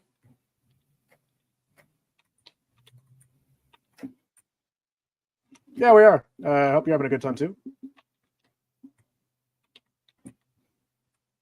Thank you. Oh, are they actually chill? Yeah, they're chill, but we kind of like sunk them. Oh. Oh well, Sea of Thieves, not Sea of Friends. Let's bring the ship around and we should be good. Okay, so they're not after the same one? Oh shit, I kind of just realized they were going for I gotta repair a bunch of holes. they were going for a curse. Ah crap, and now I feel kind of badly. Not too badly, but a little bit badly.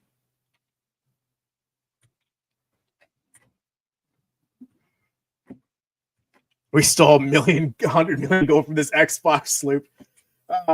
Amazing. I would feel badly, but like it's a game, you know. Decent loot haul. I could tell that. So what I saw was one of the chests that you need to get the sunken curse, which is the curse I have. Oh Will, do you see my name tag and you see like the plume of smoke? Oh, the burning blade is right near you. Oh, Crap! how close. Oh my god. Okay, fuck. I'm getting back to the ship. Okay, help. Shit. Yep. You on fire? Oh, what? I'm just Yeah, I trying to hear get the the hell music. out of here. Yep. We're good. Sorry, I was so busy repairing, I didn't fucking see that. No, we're good, boss. Oh my god. Just make sure you don't stay in front of the ship, because if they pull their trigger, then we got Hey, C, do you want me to take on wheel? yeah, you take repairs, make sure we're good down below. Alright, cool. Panic mode. Because I am not prepared for this. That's fair.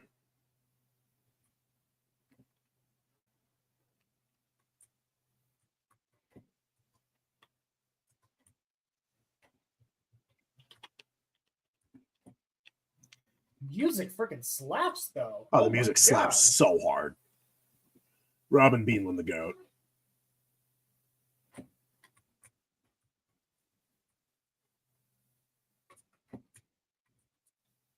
I just have to avoid getting in its front angle, because if we do, then we could be incinerated. I see. Okay.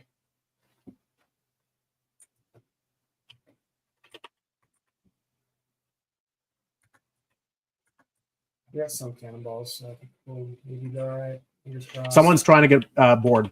Watch the ladders. Wait. Watch the ladders. Both sides. Yep.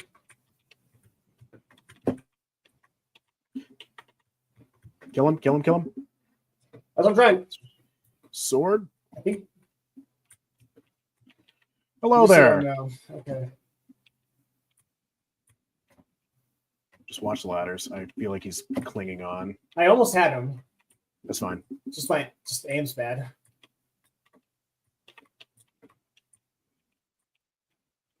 Should be fine. I hope.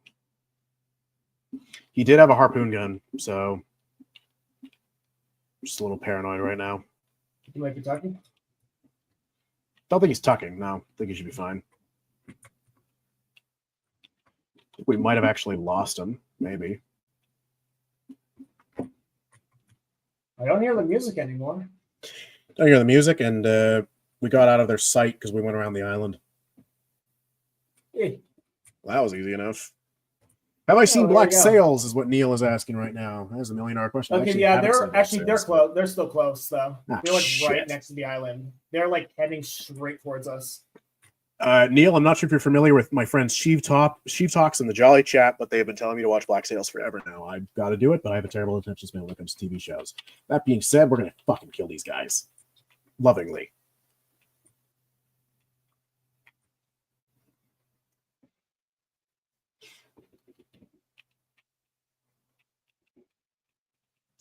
So I've heard. Yeah, I heard it's really good.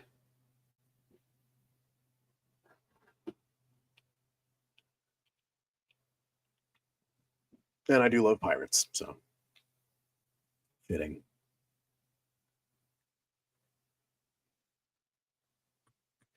I mean, we got some distance on them, which is good. Yeah. Hopefully they'll give up. I again, I'm just so freaking confused as to why they're going after the hunt, like us, the freaking hunter's call. In total fairness, because of the fact there's an emissary flag now, there is actually value in coming after us. True. So I'm not gonna sort of give a shit for that. Trick is sailing in a way where it won't be able to get us. So I'm gonna go northeast because that's gonna be a nightmare for them. I see. Or northwest, sorry. Northeast is not too bad for them.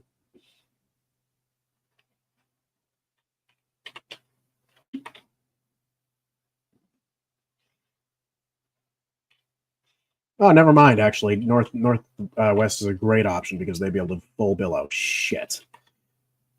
Thought the wind was going the other direction. Okay, whatever.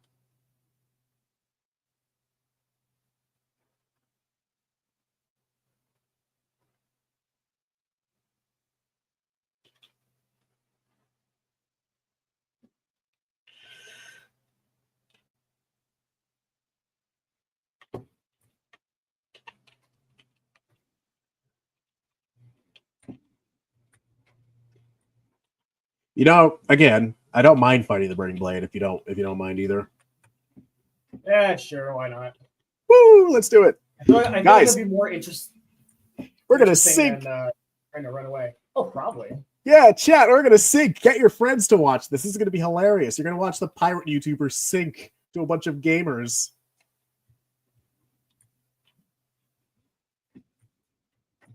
And worst comes to worst. I mean, that's why I like what Hunter's Call is. It's stupidly easy to get to level 5. Well, exactly. That's what I'm saying. Like, you know, we fight them, we sink, we die, whatever. I was just too committed to the bit, you know. Yeah. David's asking if this game has a sizable following. Oh, absolutely. The community for this game is lively.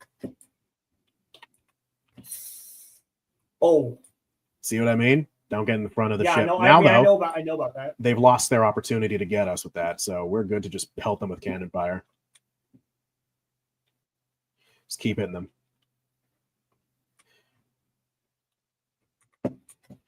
Ha, nice. Ah, missed it. We're good. Oh, shit, crap. Oh, fuck. Oh, shit, I fell off. I fell off too. He's on our ship. He's trying to get him. Shit, I'm dead. Oh, this is crazy. Oh, this is where you guys... Wait, what's up? No, not the fish. Not the fish. No, not the fish. Not the fish. Not the fish. No. Not the fish. No, not the fish. Ah.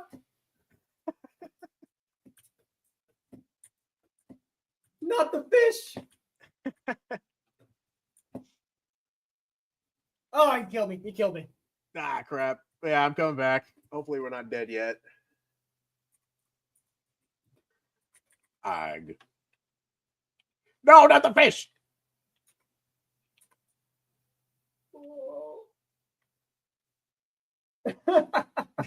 These guys are great. Dude, that's so funny. No, not my fish. You stay away from my fish, gentlemen. Ah, it took us like all of 5 minutes to get. No. Ah. Yeah, what's up?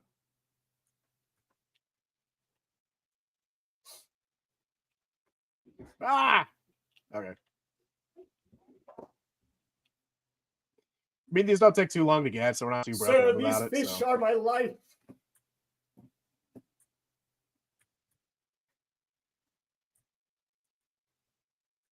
We got no fish in our inventory. I usually just eat fruits, but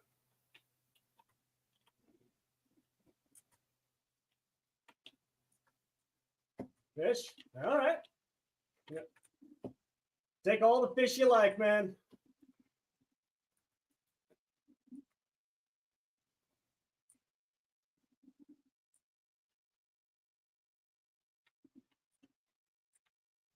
very fair. Thank you very much.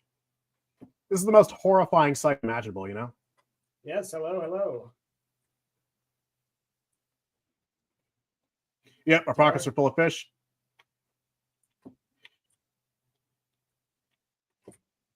Oh, no! That's crazy. Holy crap. Oh dear God! This is fucking amazing. What the fuck is happening?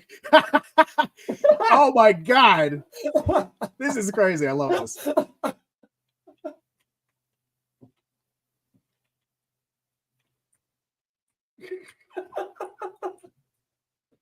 Oh, it's amazing. That's crazy.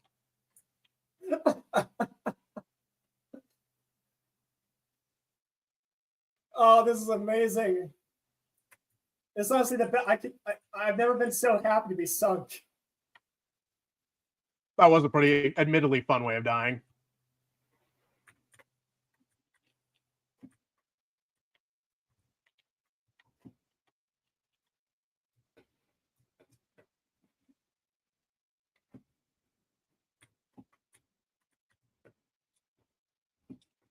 Yeah, Dude, it's why a not? taxi cab service. These skeletons wouldn't stop attacking me.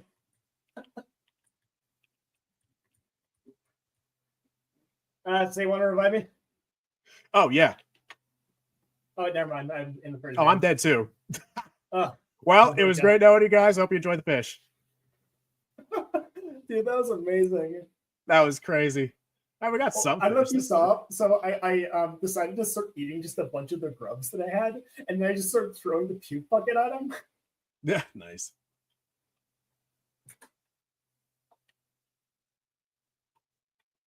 You just turn off. I push the talk so it's not echoing anymore. There we go. Later. The beast. That was fun. Oh, I like man. that. We just kind of just completely just accepted defeats. Yeah, I mean, what are we gonna do against the burning blade? You know? Have to. Oh, exactly. Did I just lose 2 subscribers? What the hell? What? Nah, I got 14,000 fucking 14,109. No. 2 subscribers. Yeah. Yo, chat. See, I think that kind of warrants that you guys like send me gifts. You know, like do that because that was really funny and epic. Or not. I'm not your mother, unless I am. There's no way you can't prove it. It's like, I don't know. Maybe I am. Be scared. Be very scared. I'm gonna grab some food real quick. I'll be back. Oh, well, now I have no one to bounce off of for the live stream.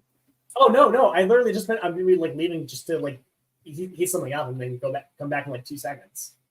Oh, Man, well then.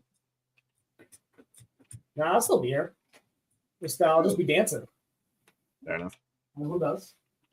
Well, Yeah, this is Rowan T Films dancing for your entertainment. Yep. This is now all of C's contents. I am taking over the channel. Yep. Foreshadowing?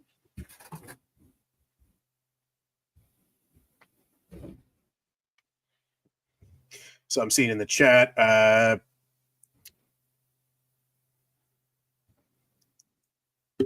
let's see. Stream has hit a bit of a rough patch. Yep.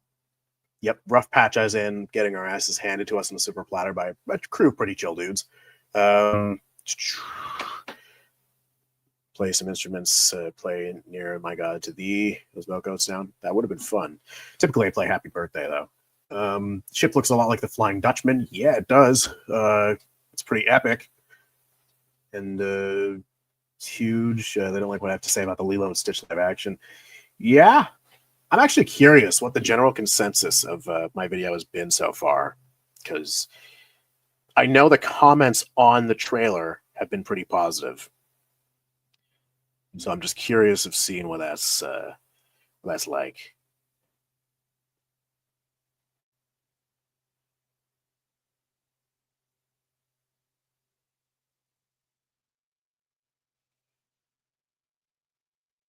That seems like a lot of people actually do agree with me. Nice. I do like when people say I'm right about things. It makes me very happy. Am I a shallow person? Yeah.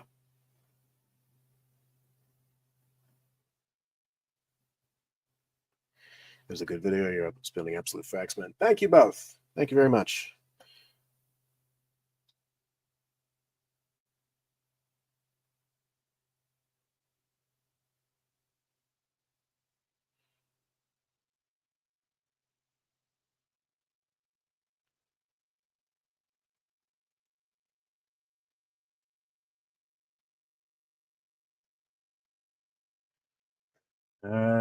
I'll actually watch the video. I'll be right back. Cool. Thank you very much. Call me cynical, but after seeing Snow White, I'm tapped out of these remakes. Seriously, I can't believe Disney thought that movie would do justice to their founding movie. What the fuck? I agree, and I am going to totally watch the Sleeping Beauty remake. Not Sleeping Beauty, Snow White. Snow White. I'm gonna watch a Snow White remake at some point with a friend of mine, just to make fun of it, because we like watching bad movies. It's a lot of fun.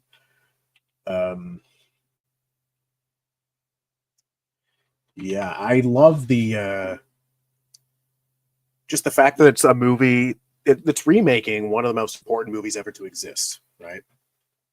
I will never not find it funny how, for a remake of probably one of the most important pieces of art in the 20th century, to make a movie like that, like a live action remake that doesn't understand the animated movie at all, that's just incredible, truly. How is there a rowboat in here? What the fuck?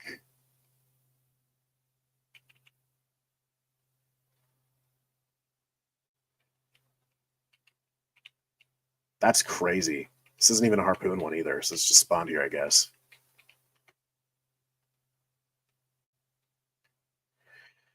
Yeah, I still haven't seen Snow White, but it's going to be a fun thing to watch and eviscerate. Maybe I'll make a video. I have no idea. Don't count on it. But certainly a thing that's going to happen in my life.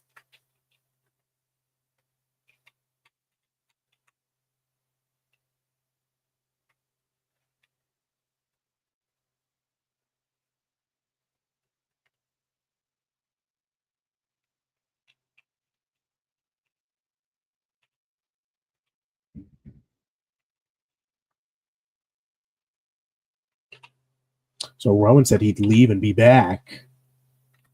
He's being slow. F in the chat for Rowan, guys.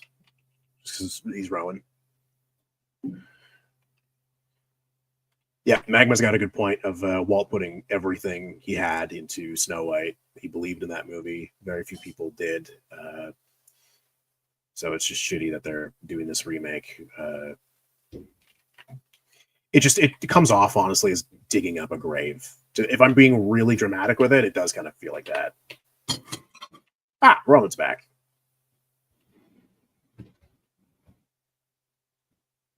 Ah! Hi. Hi, how you doing? Sound good. I got chicken. Oh, nice. I'm gonna have some chicken later too, because that's basically all I eat these days. All right, Well, so yeah, considering the lifestyle infinite just chicken that you bought, I'm kind of amazed by that, honestly. it's not a lifetime. It's just like at least the next few months worth of chicken. Well, still, that is still impressive. And you know just what? Frozen, it's easy. Respect that. Yeah, it's good to have. You know. So the Burning Blade is decently near us. We don't have anything to lose, so like, what if we just join their crew? Yeah, what if we join their crew though? Wouldn't that be funny? Sure. Cool. I'm gonna switch my weapons just so I have a flintlock instead of a grapple. Yeah, let's go. Let's go. Just say, hey, we're gonna join your crew.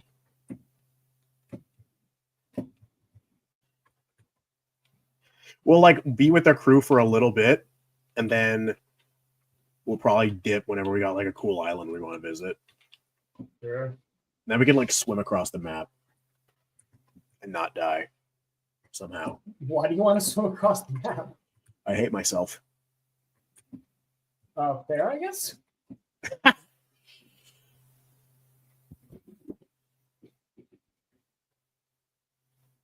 I mean, I can't promise I'll be there with you for the whole time, considering that, I mean, I'm probably not that patient. Oh, yeah, fair enough. I won't be on super long either. We'll keep the stream going for a little bit and then pop off. Dude, it's like that video where like that one guy just sails across the entire map, or just swims across the entire map. Oh yeah, he's done other videos too, like Uh, sailing without like touching the wheel and stuff like that. Well, I think there's one video where like he tried to do the what do you call it, maiden voyage, and he tried to basically see if he could swim through the maiden voyage into the Sea of Thieves. And plot twist, you can't. Yeah. Neil is saying that he's not normally one to celebrate box office bombs, but he's glad it's not failed. Very fitting failure. Yeah, I am too. I don't not celebrate box office bombs. In certain cases, I'm cool with it. So Dial of Destiny, I came out of that thinking, yeah, that's deserved. That shouldn't have been made. So it deserves to not do well. In most cases, I don't think that's fair because a lot of people put time and energy and all that stuff into it. But the reality is those people still got paid, you know? They got paid, they got what they wanted, they're done. And in a lot of cases, the people who are working on movies can still be like, okay, this movie's going to be shit. I would know. So anyways, we're going to sail into this this green void. God, I love this game. It's great. It's cute. For those who, I mean, you guys know me as the Pirates of the Caribbean guy. I got this guy. Poochie. Wait, hold on, let me grab mine.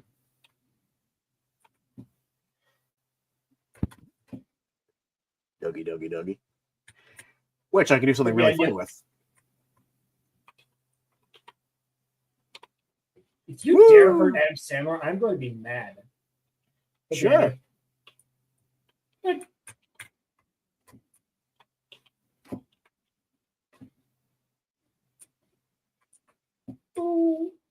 Echo said that he sees me as the #1 Dave Filoni hater. Look, I don't hate him. I detest him. It's like varying degrees of hatred. I love how they have the dog also just covered in soot once it like teleports back. Yeah. Oh, and he's angry now. That was I would funny. be too. You shot him into a freaking cannon. I'll do it again. Oh.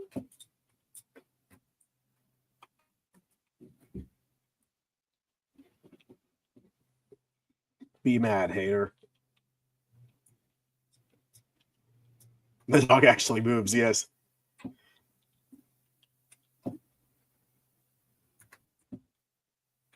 How about the dogs? Also, if you know, dogs, you jump at the dog, it just looks like you're snapping its neck.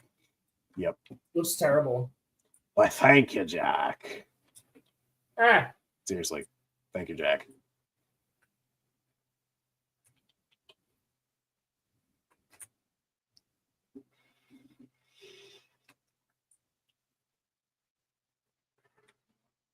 I should really live stream more often. And by more often, I mean whenever the hell I have time, because I'm a busy dude. Good God. I love that the game, you know, it doesn't like you. I was gonna say, you know, you can't like they don't want to add like whales to the game because like it might hurt them. But then you can also just load animals into the cannon. Yeah, true.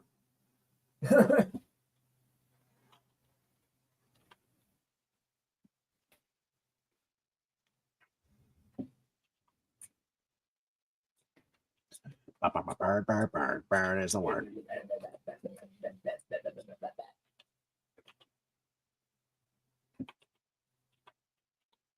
Yeah. Nerd. I'm gonna bring my monkey though, just because Jack the monkey is the most Pirates of the Caribbean thing to Pirates of the Caribbean. Actually, no, I would say the dog is more Pirates of the Caribbean since he was on the ride too, but oh well.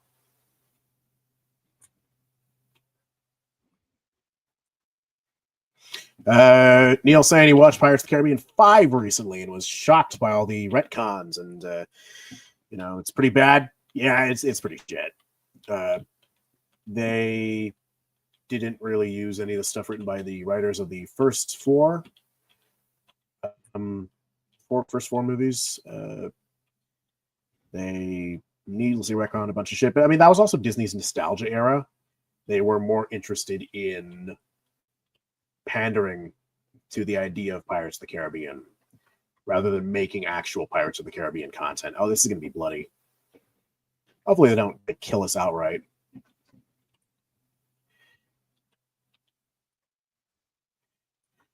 We wish to join your crew.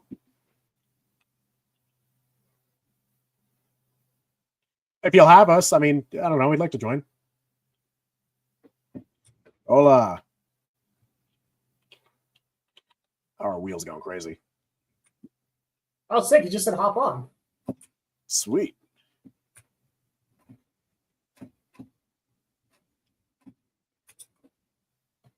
Let's turn the ship around because...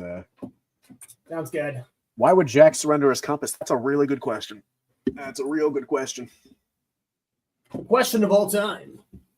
The question of all time. Literal, like literally this whole symbol of freedom, and like literally the core of part of the core of Pirates of the Caribbean is like or of the compass is supposed to be that theme of like freedom, where you can literally go anywhere.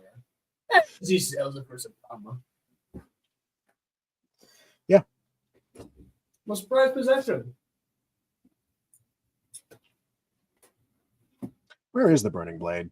The one like object that literally could have like turned the tide for the course of for like all of piracy. He just gives it away into the hands of just some random ass person. I don't know who he sells it to, but a tavern guy got a bottle of rum for it. Hello.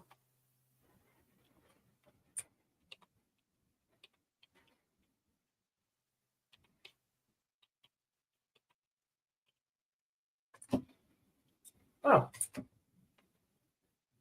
Hey. I'll just be a minute, guys. I'm just sort of still swimming over. Hello, I'd like to talk to you about your car's extended warranty. But what if I extend your warranty?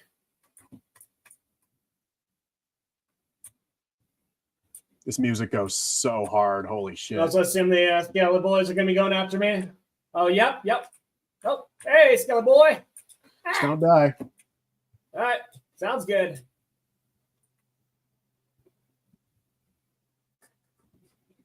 See, are you on the ship? Yep, on now. Hola. Dude, I'm literally on the burning blade. Yeah, there we go.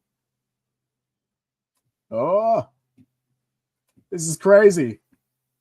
Dude, I have a crazy view up here. Hell yeah. Oh yeah, it's gonna be crazy.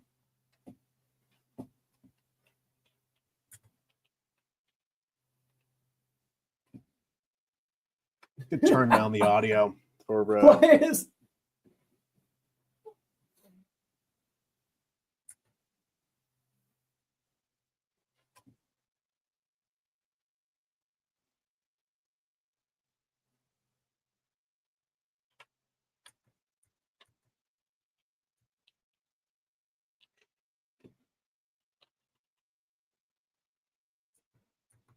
I just fell off like a dumbass. Oh, bruh. This is how sad my life is.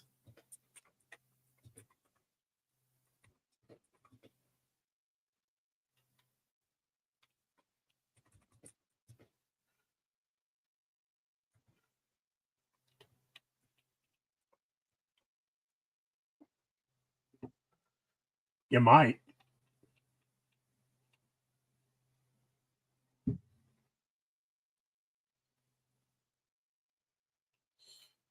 Thank you very much. That's all I can have. I got a fish in my inventory if you want to trade the fish.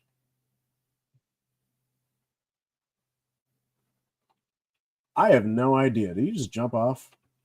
No, look. Oh, he's look. on fishing. the yard arm. I'm fishing, man. Dude, this is the most insane fishing spot ever. I love this.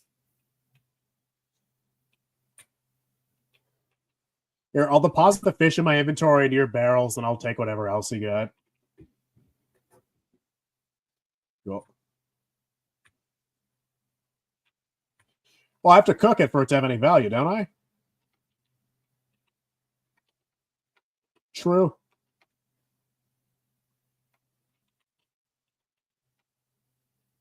Very fair.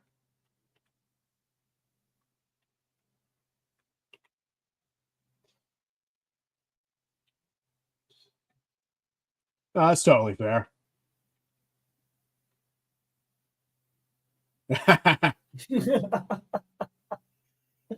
Oh my gosh, this is just fantastic. Sea of Thieves is the best game ever. They might be. Wink, wink, wink, wink. Oh. That's the whole reason we're playing right now, is just to experience sort of the ambient vibes.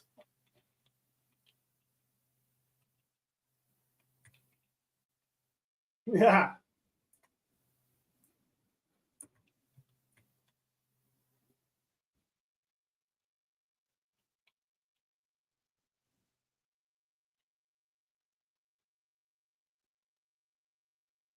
Oh, for sure.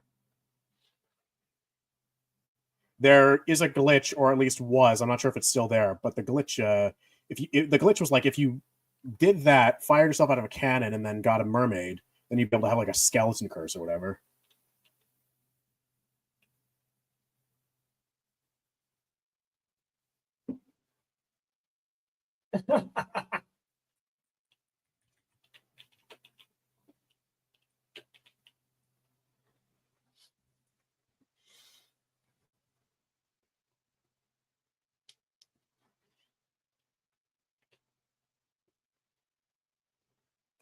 Oh, it's great, and I hope they keep expanding it too.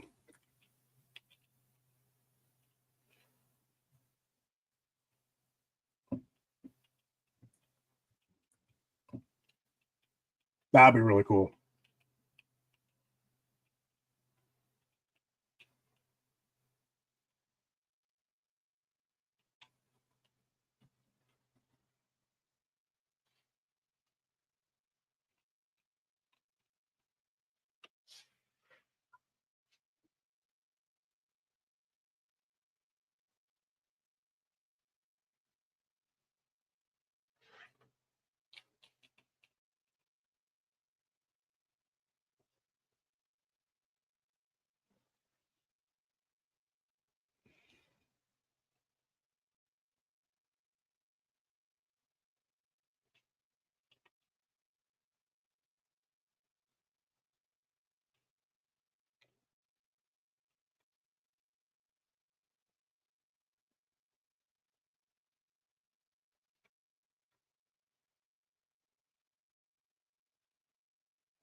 Yeah, no, they're really cool.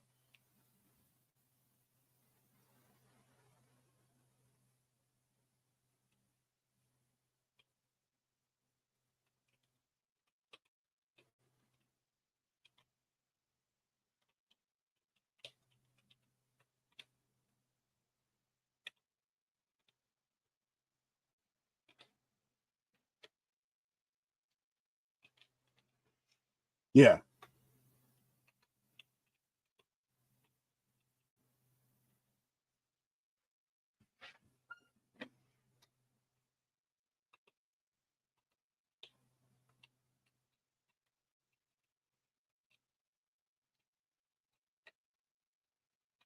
That would be really cool, yeah.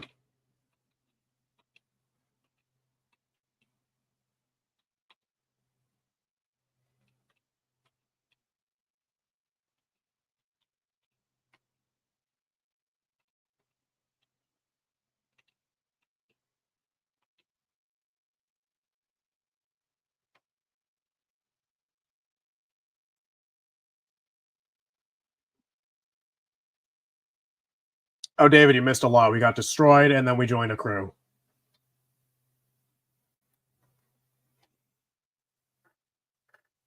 What a crazy game this is.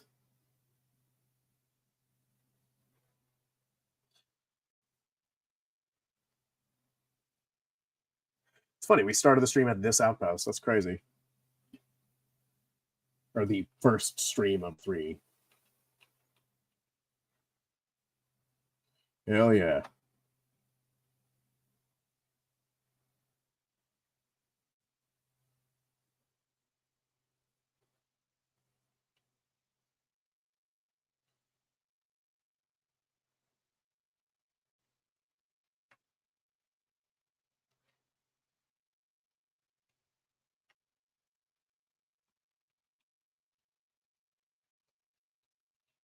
Yeah, what's up? We could, yeah. Actually, our ship needs to be here to be able to do it, but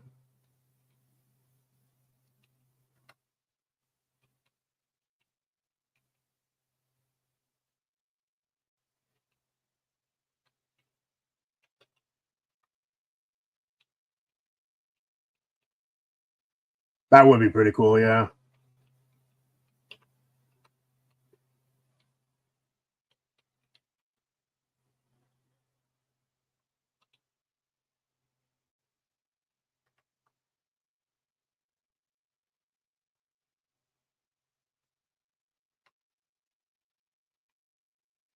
That's lame, yeah.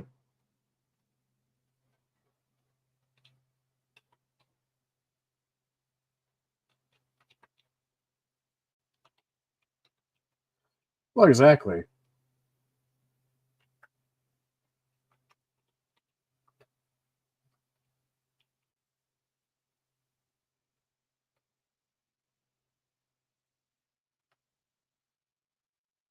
Yeah.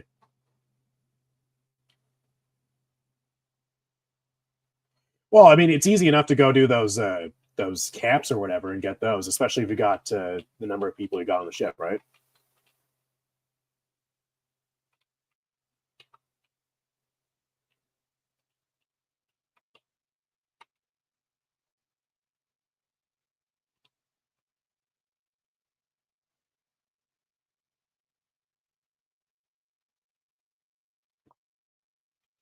What are they doing to cover bubbles? Is what David's asking. Yeah, that's a good question.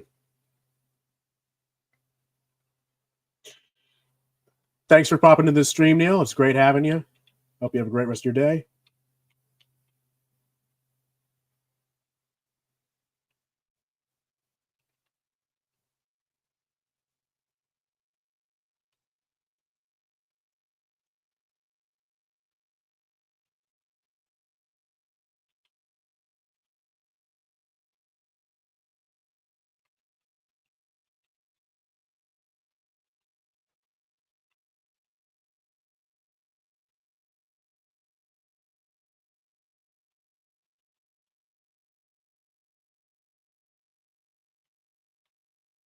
Oh, we do.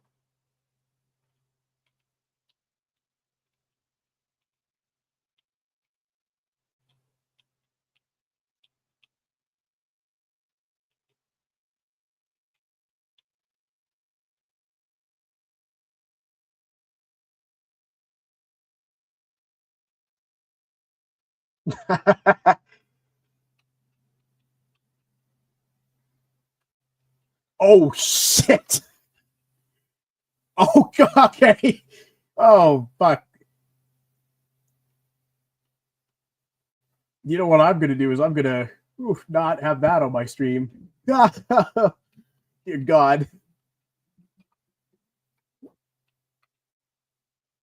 Rowan, you're muted in the stream, by the way.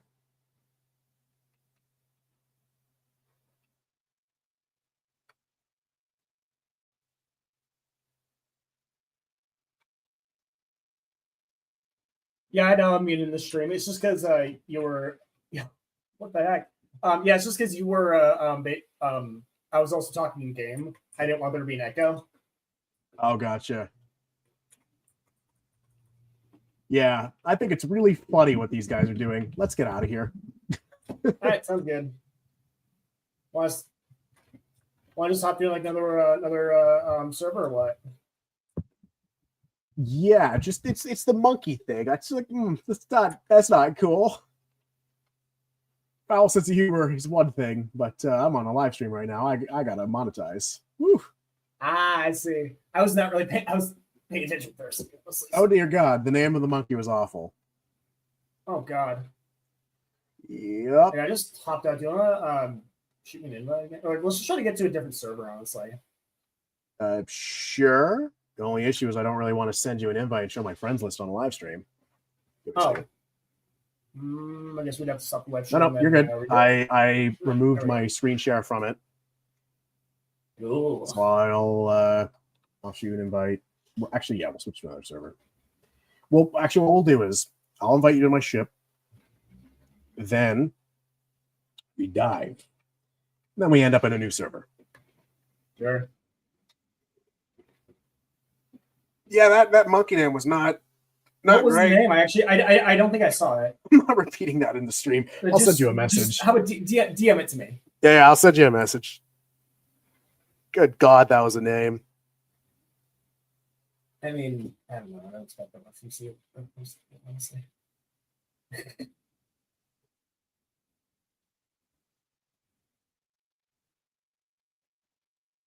Oh. Yeah. Yeah, I'm just not. Those guys were nice, but like that's not cool with that. Just not on the stream, you know. Whatever. Yeah. Moving on. I don't know. I mean, considering the fact that we're also, consider the fact also too that we're not. I mean, I don't know. You gotta expect things like that in CFPs, unfortunately. Oh, for sure. Yeah. For the chat, was that an engaging encounter? You know what, Rowan? I have a stupid idea. Just to keep these people entertained, let's do a couple rounds of Hourglass. Sure. Go to the nearest outpost and then get all the resources we need and then do our thing, you know?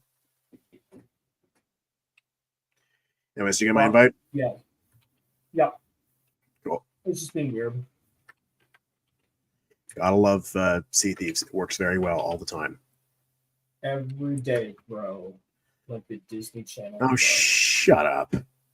Oh, You're going to be executed for that, Rowan.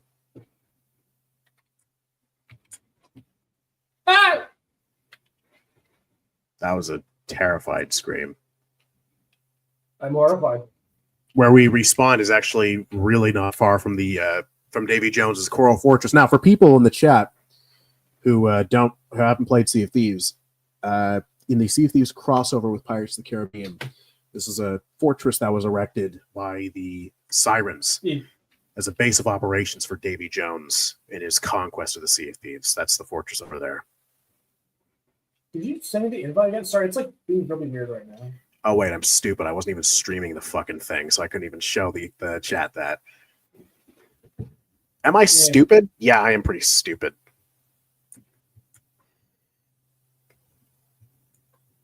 There we go. There we go. There we go. I'm showing it now. Sweet. All right, so that's the Coral Fortress over there. That's Davy Jones's fortress when he tried to take over the Sea of Thieves.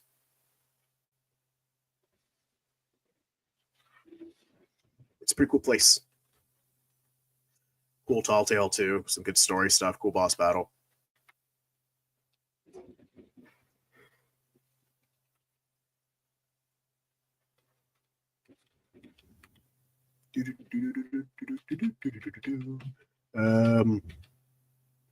There he is.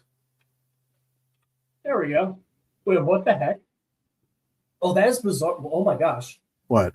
So when I joined the game, you know how like there's the the animation of you I was gonna say waking up after just being completely like drunk. It just played that animation on the island. Makes sense. That was weird. Yeah. We'll find the nearest outpost, get our supplies, and then go do some Hourglass. I'll be on Helm, I think. I actually do want to get my Hourglass reputation up, so. Same. I haven't done it since season 8, and we're probably going to encounter a lot of cheaters, but whatever. Comes with the territory. Yeah, what can you do? I mean, at that point, it's just kind of like, oh no, you lost. Like, something. It's like whatever. I got 5 million plus gold, almost 6 million. I'm good with buying supplies. Yeah, what I want to make sure though is first we gotta go into Outpost so we can raise both the so we can raise Reapers, because you can actually get like some decent Reapers reputation, because then obviously you'll get your reputation up, and then you can lower your emissary again, then just keep doing it, and then skeleton curse. Exactly. I want that damn skelly curse. I want my bones. Yes. It does suck though that you can't have your own like cosmetics on it. Like, it has to be specifically skeleton ones, but yeah, Rare needs to fix that. Get on it, Rare. Mike, Mr. Chapman, I can see you right now. Like, I know you're watching. I could just like what I think is like just like, yes, you can have some skeleton specific cosmetics, which was awesome, but like just allow them to wear your normal clothes. Like it's not that big of a deal. Like people aren't gonna have that much attention to freaking grind all the way past like level 100 just to get a few more cosmetics. Yeah. Yeah, exactly.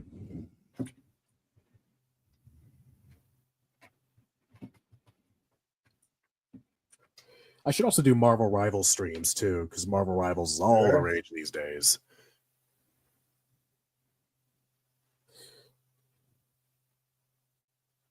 Oh, that's a cool one. Yeah. Remember the old trailer for Lilo and Stitch that spoiled everything? Yeah, I mean, trailers used to spoil everything all the time. Like Revenge of the Sith trailer spoiled the movie. Oh my god, yes. I know exactly what you're talking about, man. Yeah.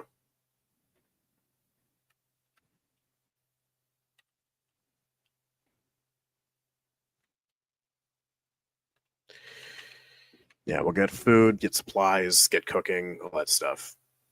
Jesse. We need to cook.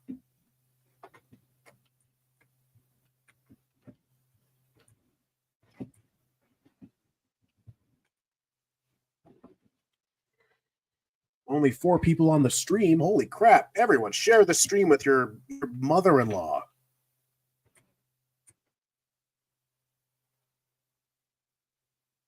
Or not. I don't know. I can't tell you what to do.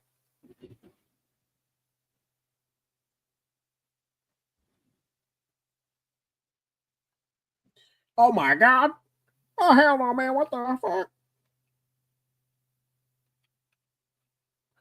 Going in hot.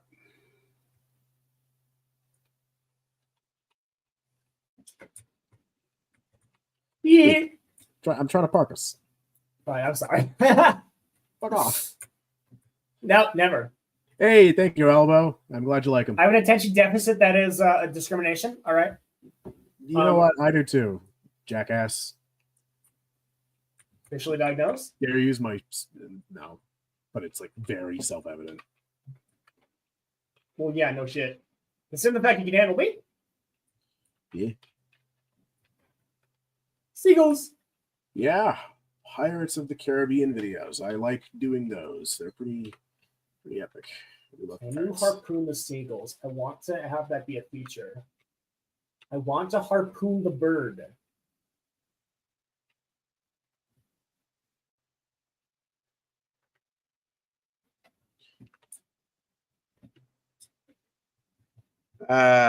Yes.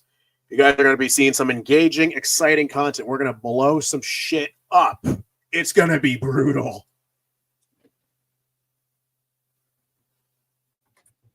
Where the heck are the Reapers? Ah, here it is. See, come over here and vote for Reapers. Yep. We need supplies as well. So, blah.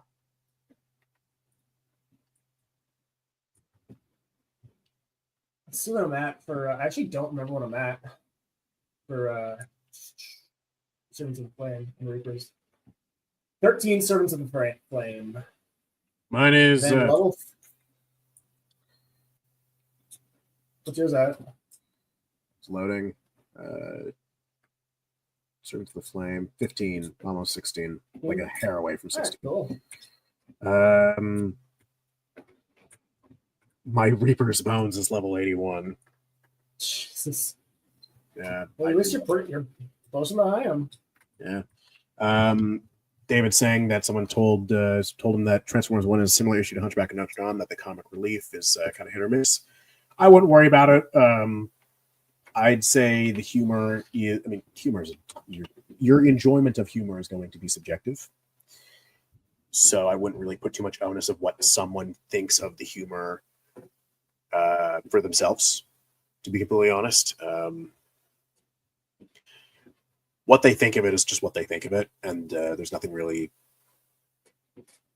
There's never really much beyond that in most cases. Not to say that there isn't validity to their thoughts on the humor, but it's not going to be... I don't know how to fully describe it. Like, it just don't treat it as the end all. Like, don't be worried about it, I think the humor in the movie, personally, is not my kind of humor. but I recognize that it is in character for all the characters and all that stuff. So I don't mind it.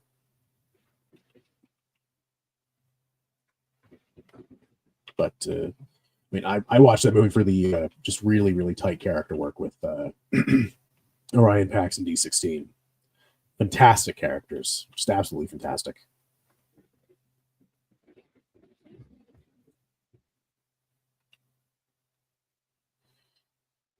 Like, kind of to a point where it puts every other piece of Transformers media to shame. And yes, that includes all of the TV shows. Sorry. Ooh.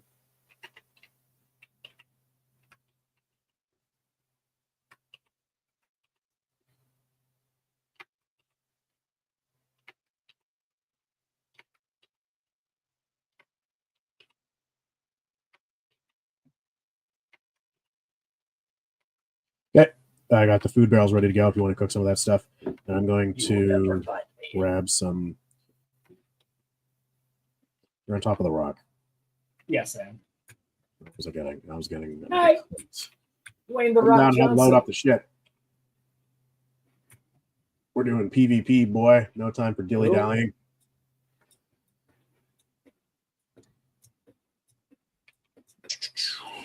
Yeah, I mean, anyone. Did you get any meat provisions, by the way? I did. Yes, you can. Okay, cook those. sick. Cool. Yeah. So David, Transformers 1 is damn solid. Even if you're not like a big Transformers fan, I can't recommend it enough. It is. To call it anything short of an actual achievement of animated storytelling would be a lie, because it was really. That's the thing, is like I hype it up a lot with good reason. It's really, really fucking good, and I don't like throw that around easily, because like Transformers, I'm more than happy shitting on Transformers. It's Transformers, you know, like it's not the best thing. The franchise is not the best thing in the world. I acknowledge it, you know, but Transformers 1 is just fucking incredible. I showed it to people too who also don't really think too highly of Transformers, and every single one of them were just like, shit, this is awesome.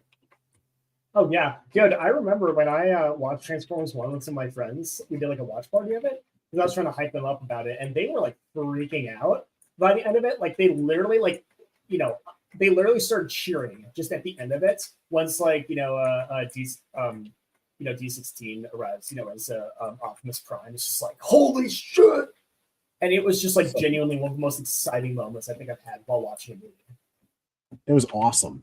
That entire scene was just expertly written and directed. I mean, and a whole video on it, obviously, that made a lot of views and money, and then it got taken down because Paramount's run by a bunch of cuckolds. But it's what it is. I'm not salty. Never forgive them for that. I'm not salty. It only made me like a lot of money, and could have potentially been my first video to reach 1 million views. But whatever.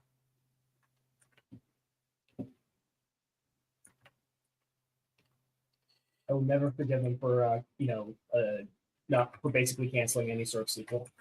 Yeah. It's like, yes, we're not only are they going to avoid doing sequels because they marketed their movie terribly, but then they're also going to make it hard for anyone to promote the movie for free on YouTube. It's like, you guys are fucking morons. Copyright? Yeah, they got really pissy. Sounds all right. They were so trigger happy.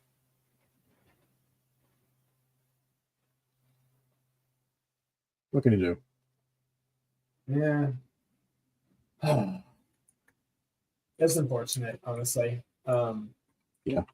I don't know. I hope one of these days we can find some sort of, piece or some sort of sequel, but I mean, I doubt it, Yeah, let's hope. Let's hope they at least figure out it in like maybe comics or something. I don't know. Yeah, at the very least, though, I do think that the movie does still stand really well on its own. Oh, for sure. As just like a general origin story for the Transformers. And it's like, yeah, they set up a lot, but it's also kind of like, at the very least, the main focus, is sort of, done with the whole point of like their origin story. And that's kind of what the movie set out to do. Props to the one guy on Twitter. Yeah, that guy was crazy. What happened? There's a guy on Twitter who went out of his way to promote the shit out of the movie. Oh, nice. The TF1 hype guy. Oh, nice. I don't think I saw that. I just don't use Twitter. So. Oh, Twitter's shit. Yeah.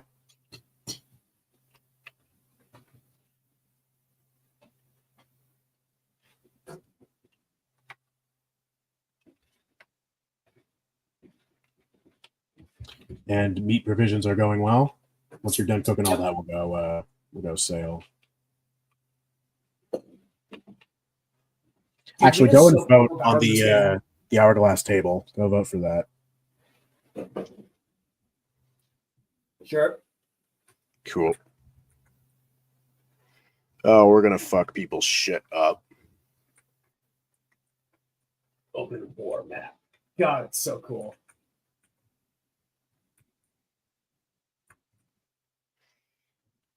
It's either we're gonna fuck shit up or people are gonna fuck our shit up. I have no idea. I also got some hunting spears too. We could use these in combat as well. All right, cool. Because if you manage to land a direct hit on a ship, then it makes it so it's harder for enemy players to dislodge it and then repair their own ship. Sounds good. Do you mind if I be on cannons? Yeah, go ahead. Cool. So your cannon aim is good.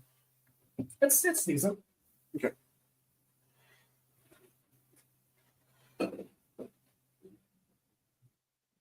I'm more so it's just like sword combat, at least then like gun combat when it comes to like PvP. Yeah. PvE I'm good at, but for people like versus like Also, I gotta say, I fucking love the trinkets that they added. Oh, they're great. Yeah. I just wish that wasn't an entire season they dedicated to that. True. But it's so fucking cool. I don't know. Yeah, for sure.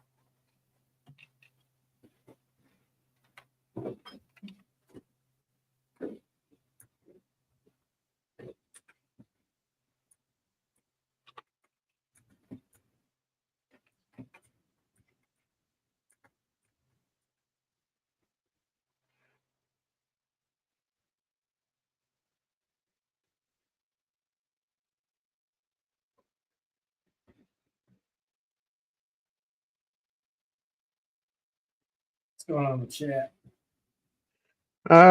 David's going on discussing Transformers. Oh, nice. That was what the fuck was that? Yeah, I heard that too. Sounds like a Phantom sound. It was the Captain Briggsy quests we can do.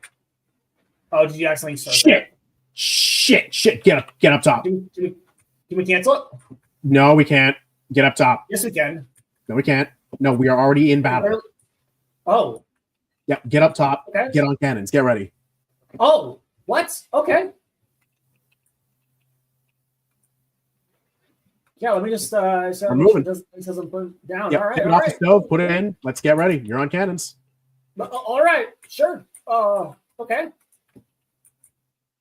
I guess I'm just a little caught off guard. Same. I didn't expect that to spawn right at an outpost, but okay.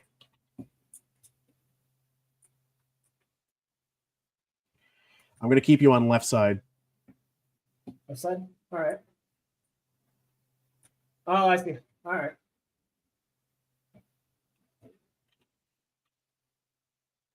Just going to check the map to see the boundaries of the battle area. Okay. We go a decent amount of space. We just got to make sure we don't hit the outpost at any point. I didn't know it started. I guess when you start the hourglass itself, that begins the battle, which is annoying, but whatever. We can do it. Why didn't it? Okay. Huh. I guess I'm just a little surprised because I thought you have to die first. You don't have to, no. Huh.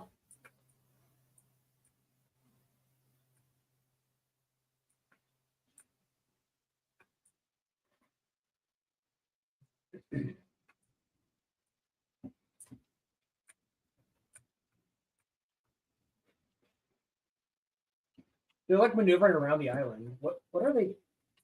We're trying to circle them. I want to keep them on our left side for as long as possible. Yeah, no. I'm trying to figure out what they're doing. There is a mermaid in the water. Yep.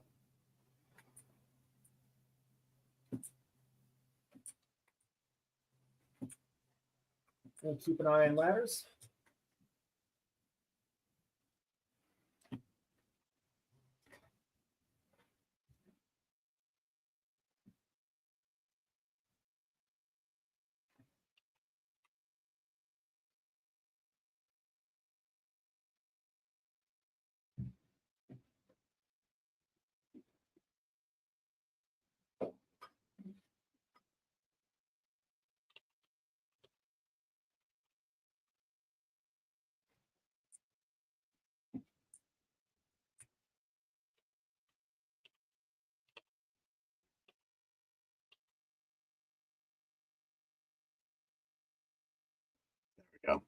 But they're also Reapers. Huh.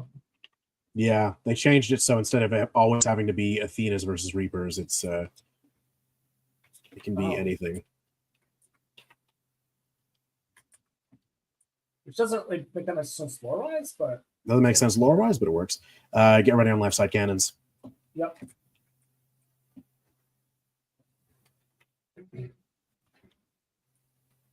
Yeah, not quite. Don't worry about repairs yet. Just lower, lower, lower. All right, that's what I'm trying to do.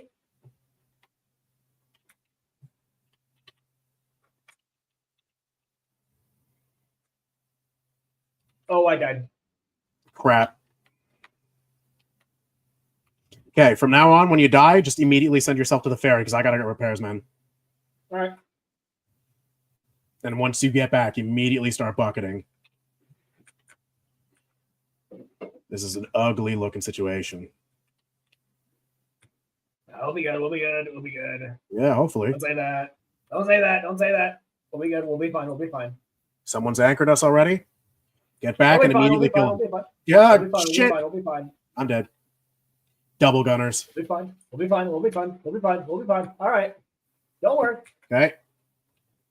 Unexpected. Next time we're not getting meat provisions and we're not cooking, we just go right into it. Yep, they killed me. And we sunk. That's fine. But, at the very least, we still get points. Yep. So, It was nothing. ain't too bad. GG.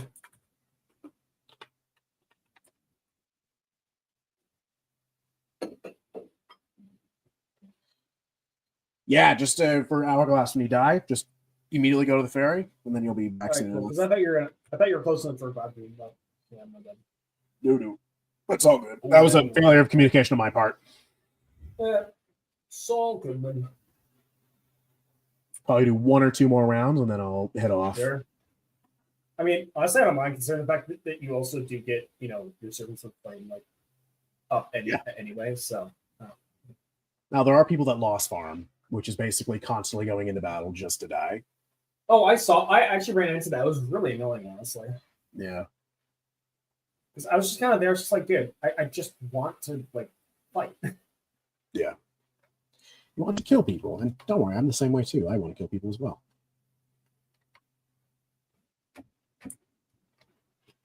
Chat, don't take that out of context. Well, book Reapers. Yep. Give me a second. I'm just going to buy resources again. Nope.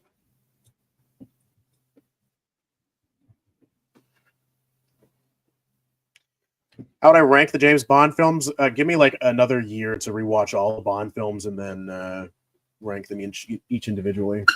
Because that's a lot of movies. Get Cannonball and wood crates, and fruit crates. Oh, sure. Get one of each and then dump those all in the chests. Nope.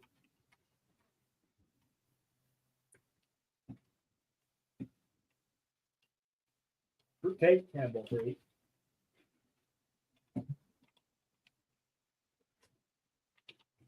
Dump them all in front of the trader lady's feet, and I can just harpoon them up.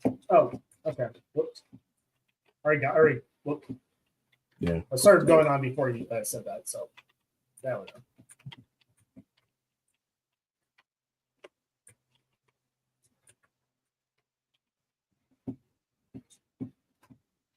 Oh, I guess we're getting them one at a time then. There we go. Ah.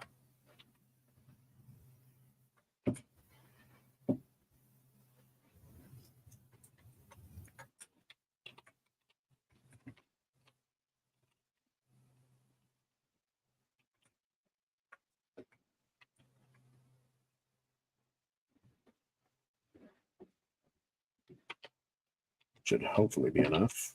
Yeah, we're good for a while.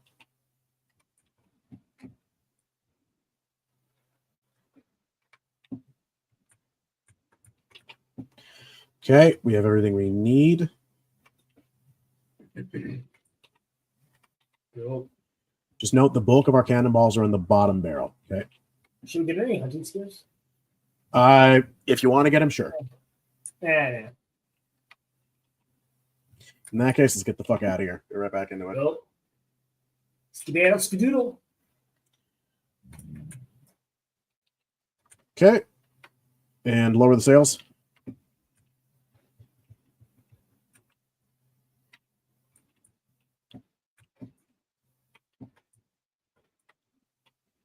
All right, vote on the hourglass.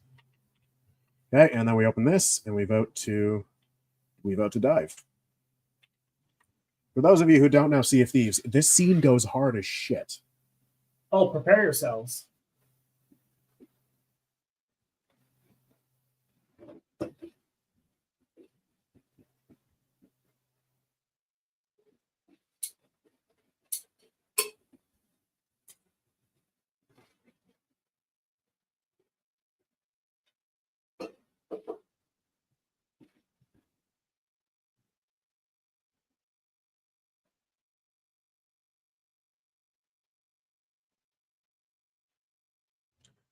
Cool. Pretty epic. I know, right? We're underwater. Like, it was just like, Yes. look at that. Look at this kelp. Kelp. It's kelp. Oh my God, kelp! My life has forever changed. Coral and rocks. We love coral and rocks.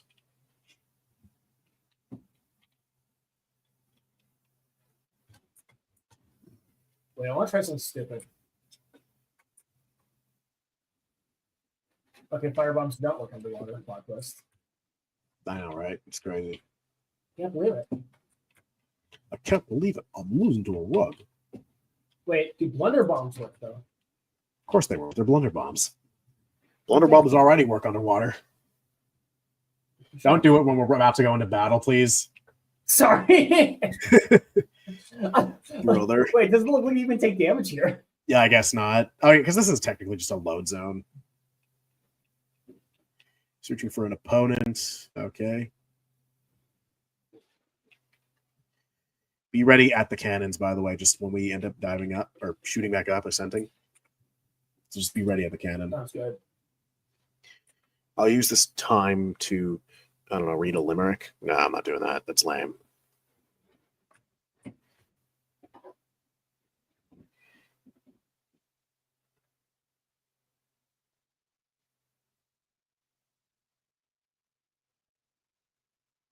There we go. We're going. Yes. Be ready on left side cannons, okay? Or it's gonna be white sails. We're probably going to be facing off against Uber Sweats, just because that's kind of what Hourglass has become. But just be ready on left side cannons, okay? Sounds good. On it. Blast the bejeebus out of them.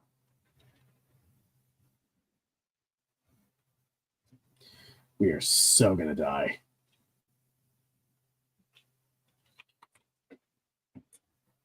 Don't say that. Don't say that. Toxic positivity for the win. Come on. Get ready on left side. I am. Cool. Not yet. Now fire. You angle.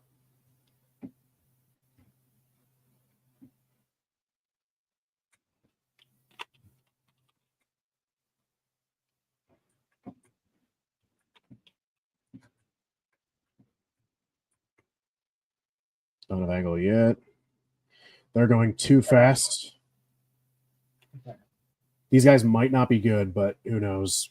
We're also not good either. Somehow we're going to pass judgment. Yeah, we're not the worst ever. We do have angle right now. All right. It's just hard to. It's a bit far, but I don't think we do. we technically have angle. It's just more the distance issue. Yeah, it's like I can barely see where. It's a little higher then.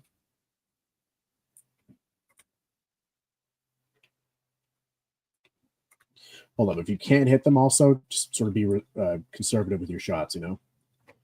Get ready? They're coming up. This should be good. Blast in the hell.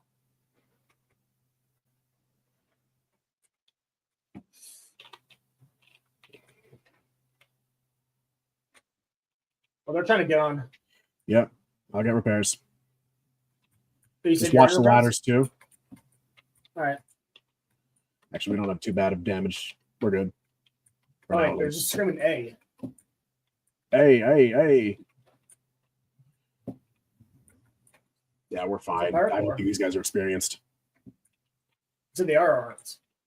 I don't think they're experienced. No, I think it might be new-ish.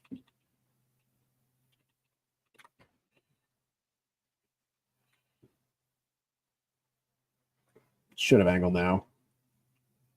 Here. Hop off cannons. You try and maybe go for a board using a sword lunge. I'll try and pelt them with cannon fire. Sure. I bet I could probably use the or see. Yeah.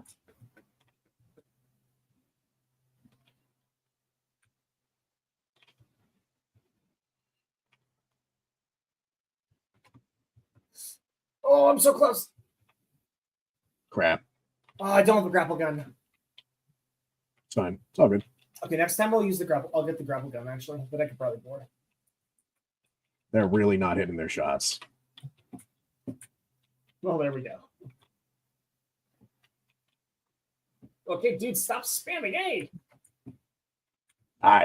Yeah, considering the fact these guys are like accidentally clicking like the wrong button, I think they're freaking moves. Did I just kill someone?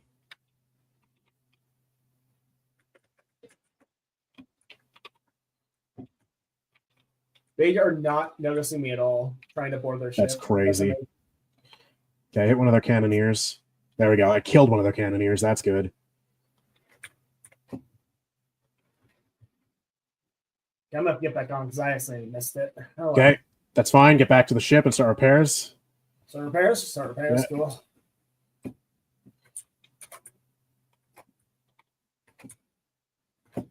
We're good on repairs, right? Almost. I just gotta get the wood and then All good. mostly just bucky beam. Oh no!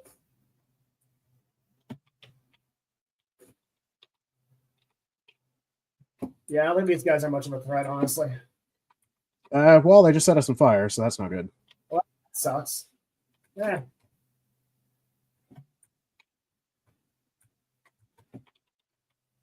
Just keep us repaired. That's all it is. Yeah, on it, on it.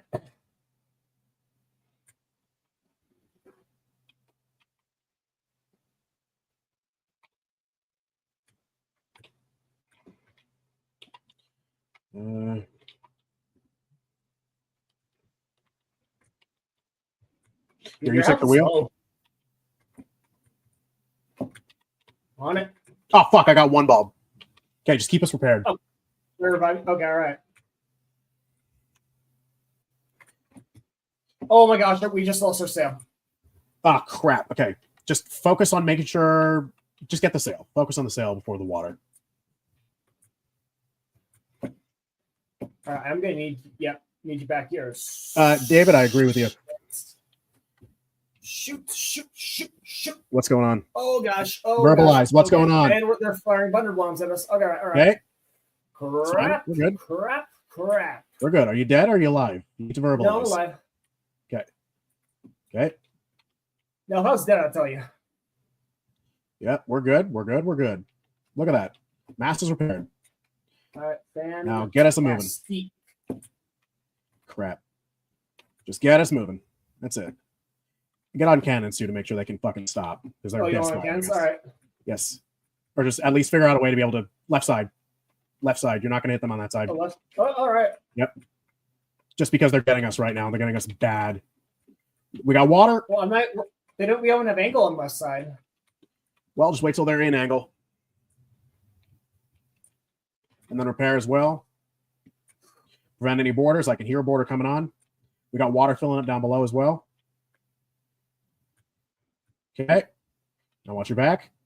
Oh god, I think they're on here. Yep. Oh crap.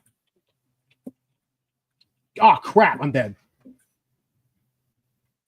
Shit, I'm dead too. Okay. Okay, that's fine. I take this one. Oh well. I've also been playing for a while too, so I am also just tired. Yeah. Next time we'll get some caffeine into you. Yeah. Oh, I am on caffeine. I'm just crashing. Damn. Ooh. Hello, Sammy Horace. It's good to meet you.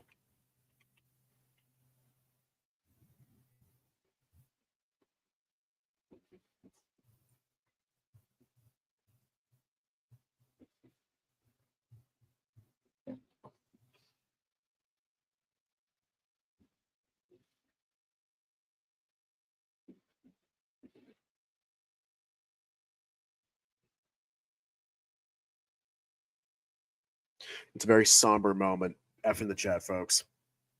F.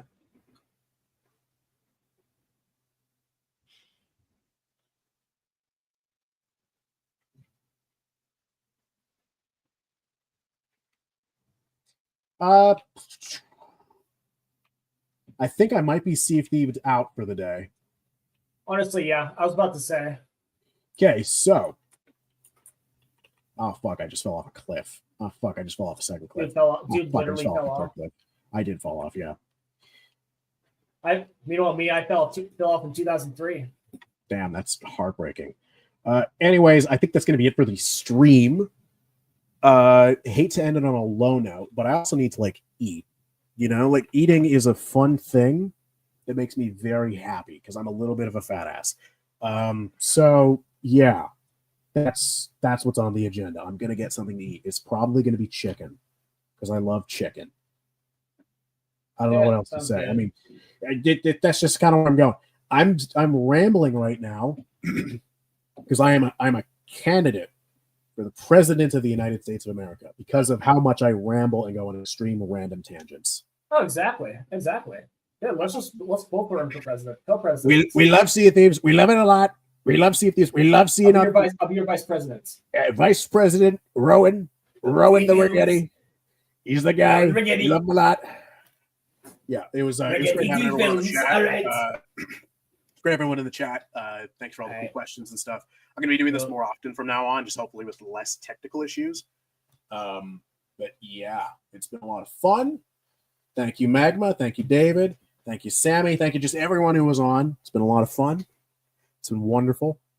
I hope this all brings you good fortune.